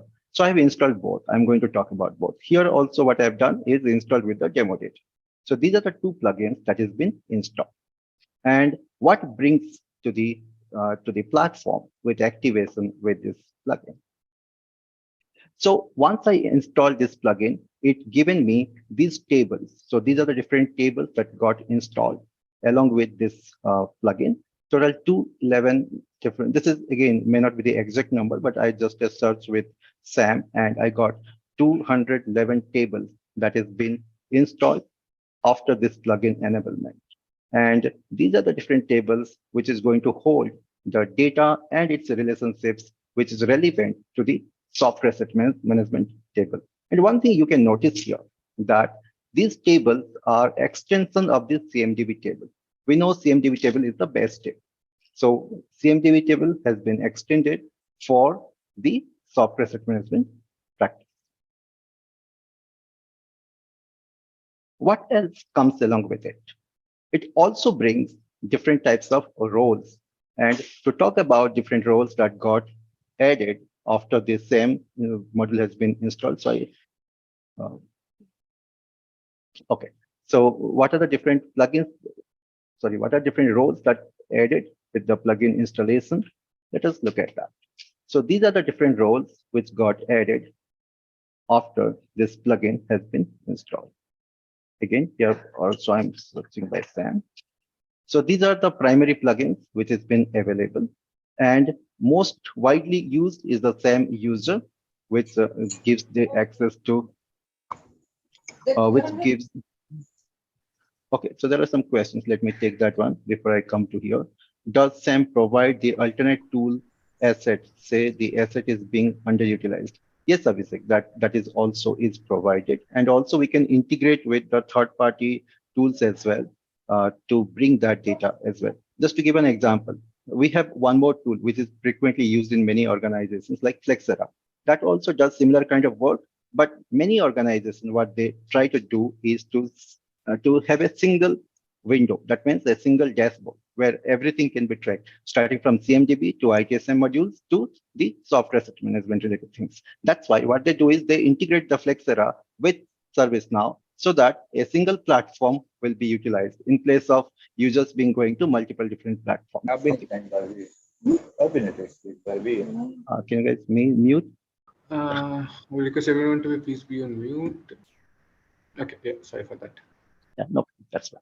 Obviously, that's I think that's the question that you was looking for. Anything else that specific that you was looking for? Did I answer your question? Abhishek, maybe if you wish, you can unmute yourself. Okay. Okay, that's fine. Okay, now, okay, obviously that's okay. You can Flexera, that's the example I given, because we can integrate Flexera with ServiceNow as well. Flexera is also a very good tool, and it has its own benefits. But generally, organizations do not want to go to multiple tools. And that's the benefit of ServiceNow as a platform, right? We can integrate multiple third-party tools to the same platform so that the people from the management and from the delivery side, they no need to go to multiple tools and keep watching them. In place of that, a single platform will be there for all kind of monitoring. Okay, perfect. Okay, so now if I look at what are the different roles that has been coming and what type of users, that user personas that we have. So the primary one that we can look at is the same user and the same. Okay, this role grants the user access to the software asset management module and included in the asset management. Okay, so there are no doubt different roles, and by looking at that, we can understand that admin role definitely is a little higher privilege, and user role is little lower privilege, and the integrator role, people who are working with the integration with different third-party tools, they are going to use it. Okay, so these are the different roles that comes by out of the box, and based on the user persona, what kind of activities they are going to do, based on that, the roles has been granted to that. The primary difference or the primary role that we have here, if you look at the administrator role, what as a system administrator or as a SAM administrator, what are the different activities people may need to do? And this is something I will be talking in detail as well. The normalization part. Okay, so when I say normalization, so we understood that there are multiple different types of software that is present in the ecosystem, but when and how we are going to bring that data to the ServiceNow platform, and what are the different components of that? Let's talk about that. So when I come to all and I type software, then we have a whole lot of applications that has been available for us here. So what I have done, just I added the whole set to my favorites. So it is now available in my favorites so that I don't need to come and search for it every time. And then I will be talking about the critical elements of it. Okay, so let's deep dive into it. So when I come over to the system, then the first thing that I can look at here is the overview. And in overview, there are two things. One is the publisher and second is the engineering license overview. And if you remember, just some time back, I discussed about the plugins which I have enabled. One is the engineering SAM license plugin, and second is the normal plugin that is for all these different software asset management related things. Okay, let me go and show you that as well. So if I go to the list of the plugins which has been enabled here, so these are the different plugins which has been enabled.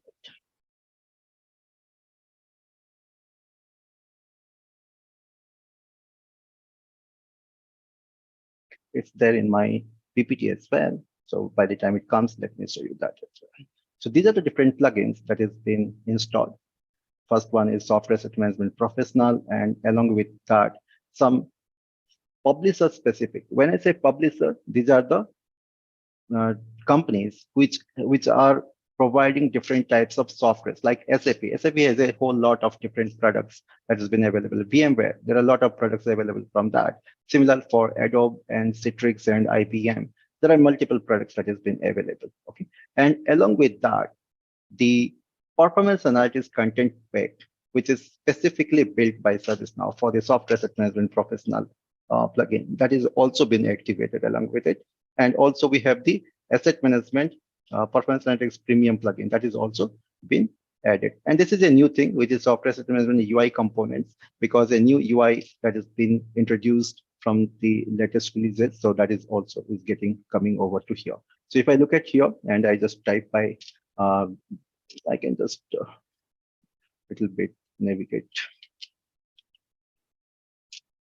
And if you look at under the asset management, we will have this one where all these plugins are available.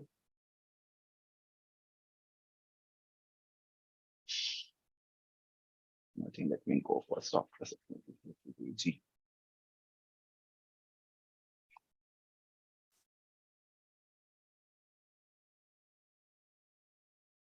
If you look at, these are the different plugins that got automatically installed here along with it. So we have the IBM related software asset management and activate all the software plugins for the SAM module that has been installed, and specific modules like performance analytics premium for software asset management and content pack. And also along with that playbook, we need the store, which I have not installed. And then the professional, and also along with the engineering applications and IBM, SAP, VMware, and UI components. So these are the different plugins that got installed when I installed those two plugins from the developer. Now, when I talk about the different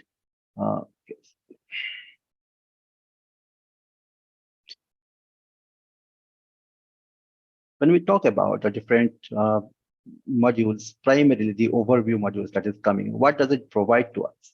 So when I come into the overview, then I can see that all the different applications that has been installed through the plugin, and those are called publishers. Like Adobe is a publisher, IBM is a publisher, like that Microsoft also is a publisher.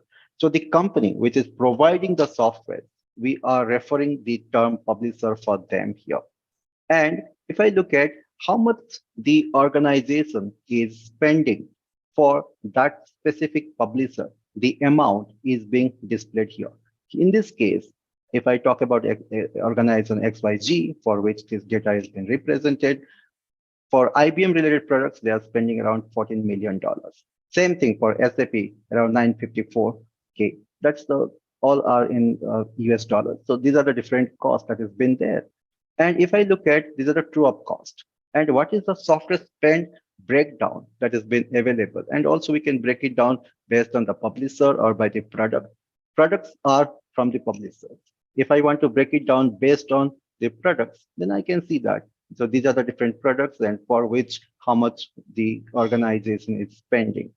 And also what we can see that how many products that is, and means approaching the end of life, or the product has been end of life, but still it's been used. If I take a classic example, the Windows operating systems, some people are still using, suppose XP, then it will be part of the end of product, which will be notified here.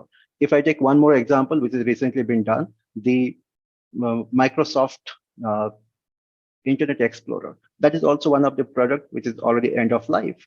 So those products, if it has been still in use, that will be available under the end life products that has been available. Okay. And also it's going to give us a complete figure that within this week from 2023, what is the total true up cost and how many publishers they have gone out of compliance and how many products that has gone out of compliance and how much savings the organization can do by optimizing the different licenses that has been used. If I hit on that particular number, let's say 10, it will show me the list of those specific publishers who are out of compliance as of now. Suppose if I look at Adobe Systems, currently we are out of compliance. Either we are using something more than that or some of the products that has been not up to mark. Suppose I want to see which are those products. I can just click on that and it will give me the list. Okay, so these are the different Adobe system related products and it will give me the product number and also it will give me that whether we are compliant or not. If I take one example here, let's say Adobe InDesign, which is currently not compliant. Why it is not compliant? So we can go and we can check that detail and we can take the necessary action for that one as well. Okay, I can here click.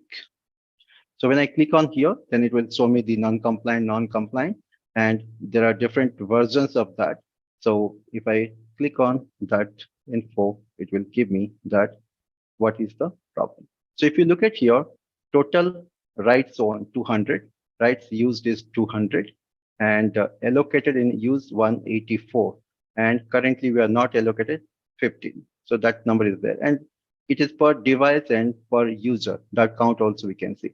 So 40 more licenses are also has been consumed. So total 15 is not allocated, but 40 more is in use. So total, if we count, then it is more than 240 minus 15. Still, it is non-compliant. So, and what are the different features that ServiceNow provides? Because this is something they can do it using multiple other tools as well. But why ServiceNow is special for the organizations there so that they can do it? If I take, and here I think the question that Abhishek asked some time back is going to be more useful. We can have multiple different tools to track the usage of different kinds of products. If I say that how the utilization in the cloud products that we are using, that is a separate tool which calculates that or that provides that information. But we have other tools as well for uh, different other scenarios. So in those scenarios, we can connect all those tools to the ServiceNow so that we can have the clear picture, and also we can do the automation from here. So let me take some questions which is there here. Kumar, Mhm. Yeah. while you're sharing this screen on this particular Adobe CC 2017, you see it has non-compliant, right? Correct. And if I look at the per name device rights, it's 200, and allocated in use is 184, and not allocated in use of 15. Correct. So it's showing non-compliant because the devices are being used without being allocated, or is it because it's exceeding? I don't think it is exceeding the rights, right? It's a awesome question. Very good question. Look at here. It's the total is about 200. Okay, but it is per device and per user as well. Okay, so Yes. you have to add both. Yep. Because the organization in total has bought more than around 240 200. rights. Two- Yep. No, they bought 200. Okay, sorry, 240 they bought. It's Okay. 240 rights. I Yeah, mean, yeah, the got it, license got it. types are different. I see Yes. that. Yeah. And the total So utilization is just 239. If I 184 plus 15 is like what, 199, and 40 rights, which are now actually. look at here on the top. You will get the actual figures. Okay. So this is also we have the information. Currently licensed installs 290. On license installs, look at this number as well. Okay, we are non-compliant because there are people who have not used the authorized version of the, maybe they downloaded from somewhere and installed it. Let's say they downloaded from some third-party websites without using the original version that has been bought. That's the reason it is showing on licensed installs. And there is a number here. Okay. And we also get those people names and on which machine it has been installed. It is non-compliant because until unless we fix this one, it's not only about how many numbers. It's about how many original softwares that is we are using and how many unauthorized installs that has been there in the system. We need to calculate that as well. Okay, if you go to remediation options, Mhm. what all remediation options we have for this? Yeah, very good question again. So if you look at this contains two type of people. One is unauthorized and those people who are installed it but not using for a very long time. Yep. Okay. So if we do the remediation here, so remediation is again one of the beautiful feature that is provided by the ServiceNow here, which in the backend uses the orchestration. Okay. So we have the workflow that has been defined here.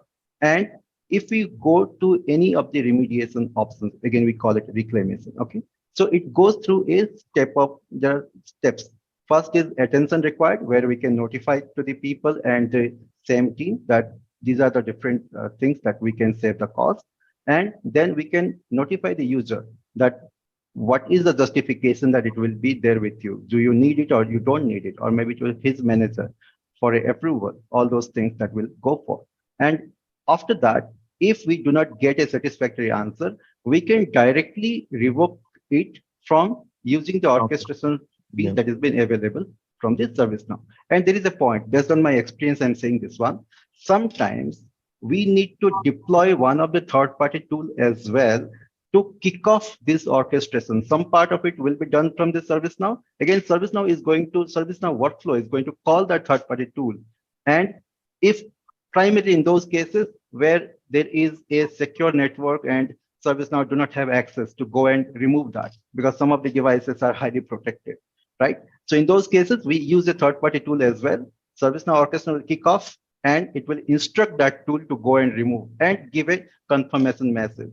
So there are different tools available for that as well.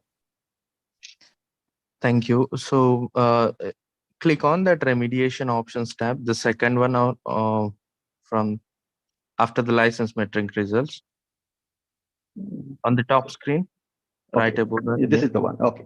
Yeah. So like these are the different remediation options, right? Correct. So Exactly.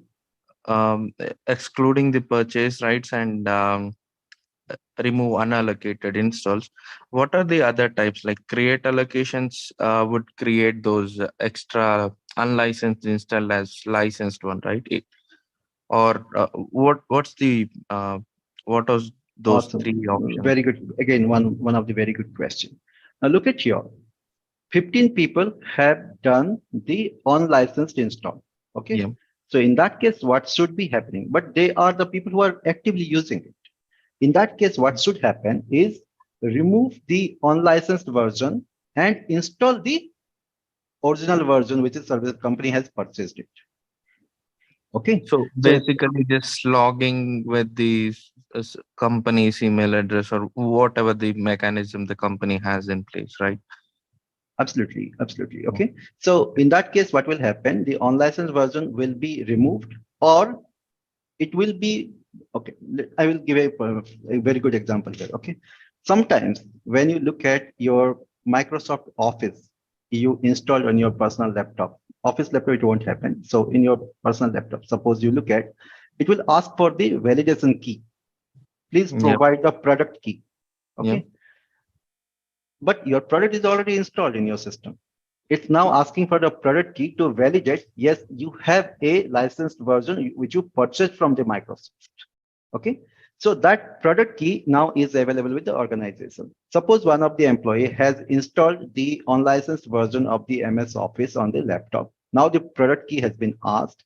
Then the product key will be allocated to that device so that that will become a full version and the employee won't get that message again. It's an allocation of the right product to the person who is currently using a unlicensed version. Make sense? Yeah, got it. Thank you. I have some more questions. If you Yeah. don't mind, I have one last question Yeah, please related go to ahead. this. Go ahead. Go ahead. No. So, I have a real-time situation where we had to face a client like they have purchased this bundled license. Like, if you purchase Office 365, based on that, you get certain other softwares for free, right? Like, I mean, not for free, but they are bundled with that particular software, right? Correct. So, one of the situation we faced is like we were trying to calculate the licenses, okay, and the bundled software, one of the software is bundled with Office 365, but that's being calculated as an independent software license, and every time we run the reconciliation it is showing as non-compliant. But the company, or I mean the executives know that this is a bundled software and this is not exceeding the rights we have purchased. So like we were like in and out, and we're not able to figure out a solution, like how do we remediate. I mean, there are like create an entitlement record and say, okay, this is from this particular bundled software, but is there any out of the box solution like which automatically remediates that bundled software issue? It's excellent, classic one. Actually, the similar kind of problem we also faced when we were implementing it for one of the customer. Okay, and usually this is happens sometimes when our see at the end of the some logic has been written. Okay, if that logic is not being upgraded based on the current product suite that has been available from the Microsoft. Just to give the example again, let's say MS Office now has 6 products, one seventh one they given free along with it. Okay, but our engine that is being currently there, if it is not upgraded, then we have to wait or we have to report it so that they will upgrade the. I have also came across the same thing, and or we have to raise an exception inside the software asset management module for that specific use case. Okay, so this is some most of the time people may come across because immediately when the product is available in the market, maybe in the backend, our logics has not been upgraded. So that is expected sometimes. Okay, thank you. Okay, That's all. so either you have to do it or you have to ask ServiceNow product team to look at that part, and it is a pretty common scenario. Okay. So, Good question. do we have any blog or article like where we can have the troubleshooting steps for the SAM Pro module, basically like reconciliation, beat, license management, etc. Some of the troubleshooting steps that I have noted down in my PPT, which I will share across after this, I will put Okay. it to the drive and you can see that. But that's not complete because when you Okay. say troubleshoot, there could be hundreds of Yeah. different Yeah. troubleshooting that can come. Okay. So whatever the 10 or 15 scenarios which I have came across, I have documented that, but there could be more. But in those cases, either we have to try or we have to raise a high case with the ServiceNow support team to help us in that scenarios. And what I've seen is all the cases like this, whenever I found the issue, proactively I got the support from the high team and we fixed that accordingly. Thank you. Thank you, Kumar. That I helps think me. Tapas can also be connected, I think, via LinkedIn also. So in case you have queries, I know there are many queries that are pinging up, but I know That Tapas shows how much interest people have. exactly. And that's really Yeah. good to see. Really good to see. Yeah. Yeah, Tapas, please. Good, good. And there is one more good, there are a few more good questions. And one more good question that I can see is from Dinesh that how ServiceNow SAM stand out from different other SAM tools available in the market and how we can motivate customer to opt for the ServiceNow SAM. Excellent. And let me tell you here, there are two scenarios, and this is the scenarios which I'm sharing in my recent conversation with one of our customers. So the customer, they wanted to go for ServiceNow SAM, but there was a high push from the management, of, when I say customer, again, customer has multiple different departments, right? The management wanted to go for Flexera and the department, the delivery department, the software asset management director, he was more keen to go for the ServiceNow SAM module, okay? So in that case, he asked us our help to go and give a pitch. And we, in that case, we also hired ServiceNow. ServiceNow team also joined us. And that's a good thing about ServiceNow. Whenever you need support, they are always help you. And even in terms of presenting. So our account relationship manager, as well as the same module expert from ServiceNow, they joined us and they given a presentation and they tried to show us that the difference between what ServiceNow provides the additional benefits on top of your other tools that is available. Just to give the primary benefit that we highlighted there. Your CMDB sits in ServiceNow. Okay. When you say CMDB, all your CI and CI related applications, along with the discovery when it runs, everything is being captured and it's a central repository for the CMDB that's available inside the ServiceNow. And all the ITSM modules are also consuming that CI information. And also we have the also we have the service mapping related capability. CSDM is also available if some people are using that. So all these things are already available with us. If you go for a third party, maybe all this information are not available there. And also you have to build another handshake, the integration to consume from here and do some action there. So when you do that may be 100% or may not be 100%. Okay. So in place of that, either if you want to go for that specific software, go for that, but you integrate with ServiceNow SAM module or directly go for the ServiceNow SAM module so that you will have a central repository connected to the ServiceNow platform and the different modules that has been available. Okay, that's the benefit that provides. When you have a single platform, all the modules that you consume are connected to different tools that has been available in the market to your central, which is ServiceNow here platform. Dinesh, that answer your question? Yeah, Tapas, thanks a lot for giving more insight. Yeah. No problem, Dinesh. Thank you. And another good question from Tejas that ServiceNow SAM integration with other workflows such as ITSM, HRSD, content library is quite comprehensive. HRSD, I don't think we need to directly do it because HRSD module is little different. Maybe you have a specific use case, which I'm not thinking of as of now. But yes, when you have all the modules of ServiceNow consuming the base tables and the base platform capabilities, you are always have an upper hand. Good point. And replying, okay. Replying to ServiceNow, same application system, it will tracks, evaluates. Yeah, that's something Gaurav has posted. Okay, I think one more. I can see that there are not much questions after that. Okay, thank you for you guys, Tejas and Gaurav, for replying other things. Okay, so in the best interest of time, just I'm moving a little faster here. So this is going to tell us how the publishers are available, how the products are available, and how can we get the compliance data that has been available, and how can we orchestrate from the backend so that it can be better used. Okay, that's something is available here. What are the other features that is available with us? The other features that is going to be there, and I want to talk about it. Just now given a hint about that. Now I'm going to get more into detail into that. Discovery.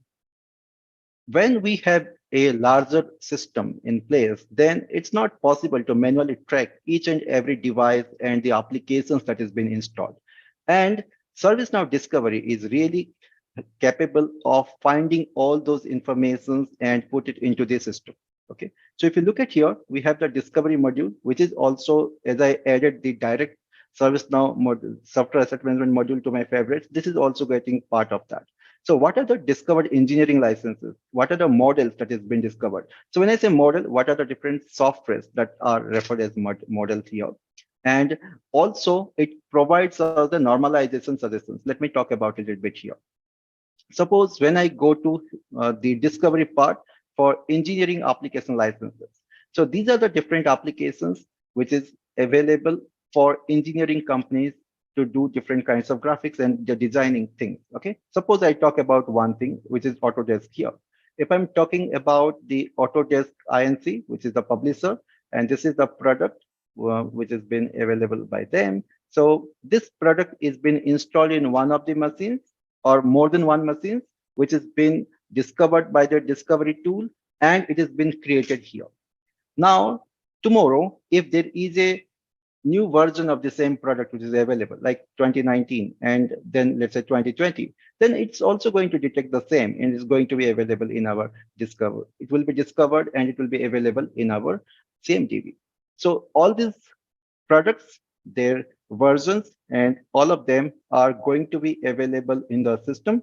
And how many devices and how many users has been tagged to that can be directly seen from here. And also you can see what type of licensing that we have gone for, whether it's a floating, means more than one person based on the usage, or it's a fixed license.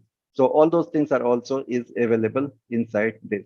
And if I go to the product, I can see that how many different product models that has been available. And also I can see that what are the different, and what I can see here is that what are the different information about it. And also we can see that whether it is the, okay, let it download completely. Okay, so now what I can see is all the information about it. And also I can see, I think it's taking a little more time. Yeah, now it can. So what are the different product information? And also what we can see here is the life cycle of all the versions that we have. And also we can see that the discovery models. If you look at here, so matching discovery models. Sometimes similar kind of product, maybe the version will be different, will be available for us. And we can do the normalization also in our system. That feature is also available. Okay. And also one of the beautiful feature that I like is if any of the user anytime want to request this product to be installed on his or her machine, then we can directly create a catalog, and that catalog will be available in our self-service portal. So people can go and they can request for it from the self-service portal itself. So in that way, a request will be going to the respective team, and the team, when they approve, whether it's manager or the software asset management team, once they will approve it, then only that product will be available for them. If the product is no more in use, we can deactivate that catalog as well. Okay, so that is one of the another best feature, using the platform capability with a software asset management module that is also available with us. Any questions?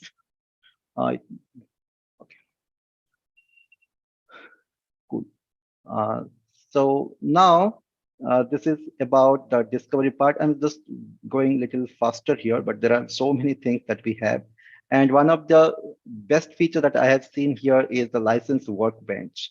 So this is going to give us the complete, again, this is something I shown sometime back. I'm just coming up here. We can see the complete view of all the products, their publishers, and how it has been used, and what are the different cost and how much cost saving that we can do. Each and everything that has been there here. What brings this data from means how this data is coming up here. So we have the data available in our different CMDB tables that I saw you sometime back, around 200 plus tables that we have. And the data is then analyzed using the performance analytics capability that is coming along with the software asset management module. It calculates how much the spending is there for each publisher or each product, how much is the actual bot, and what are the compliance related things. And if any user is not using that or not properly the ROI has been realized, then that something can be shown under the potential savings, so that the uh, using the orchestration capability we can leverage, or we can release that for any other person's use. Okay, so these are the different features that has been there. But just to admit here, the software asset management has lot of things in it. It's not it's a complete bundle of product. For the SaaS based products like Office 365, sometime back we have spoken about it, that is also available.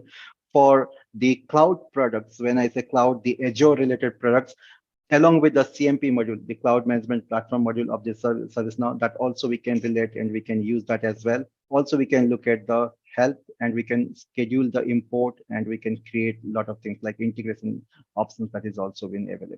So a lot of features are there here. I just try to give just a starting point, but I will definitely post a complete video on it. In fact, I have a 18-hour video which I given training sometime back.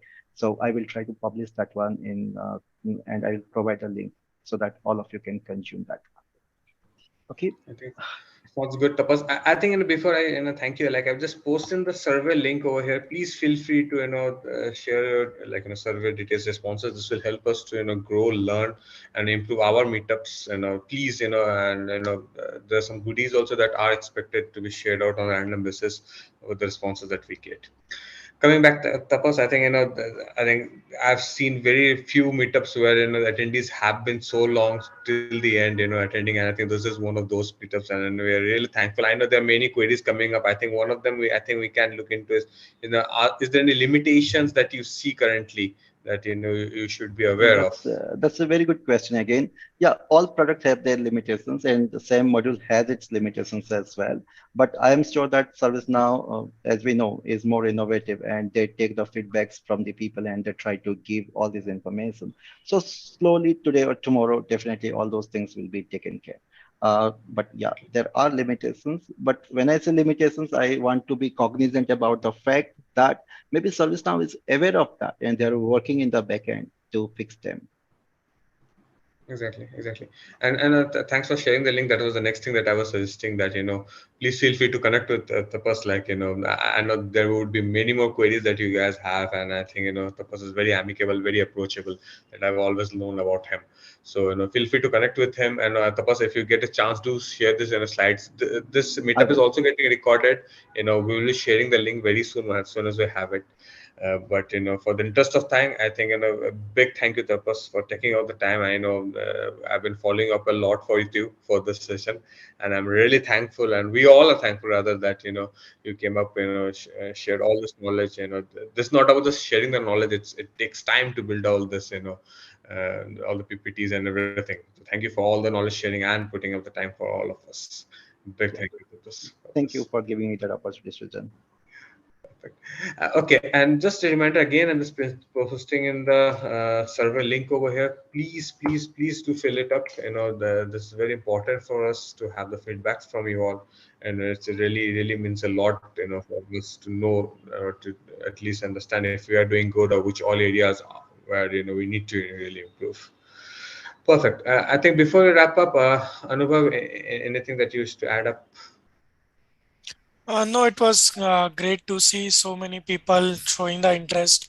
I think we have got lots of responses. 330 plus have RVP'd for this event, and I can see like 90 plus people also joined, and still we rarely see people still in the sessions, but so many people are there. So yes, thank you all for uh, taking time and attending this session.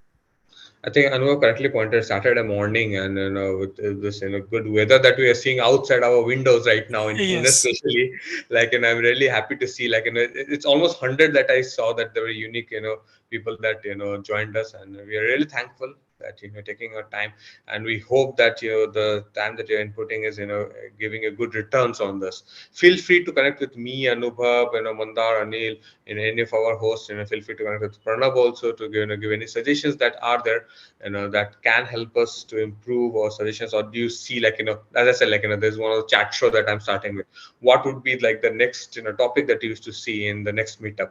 Feel free to connect with us, recommend us, anything that you feel. We are quite approachable, on the LinkedIn. It's always there to connect and help. Okay, before we wrap up, I think the virtual selfie that we always take. I will request everyone, if possible, to switch on your cameras if you're comfortable with it, and meanwhile, maybe I think I will stop the recording here. Pranav, Yes. anything that you wish to add?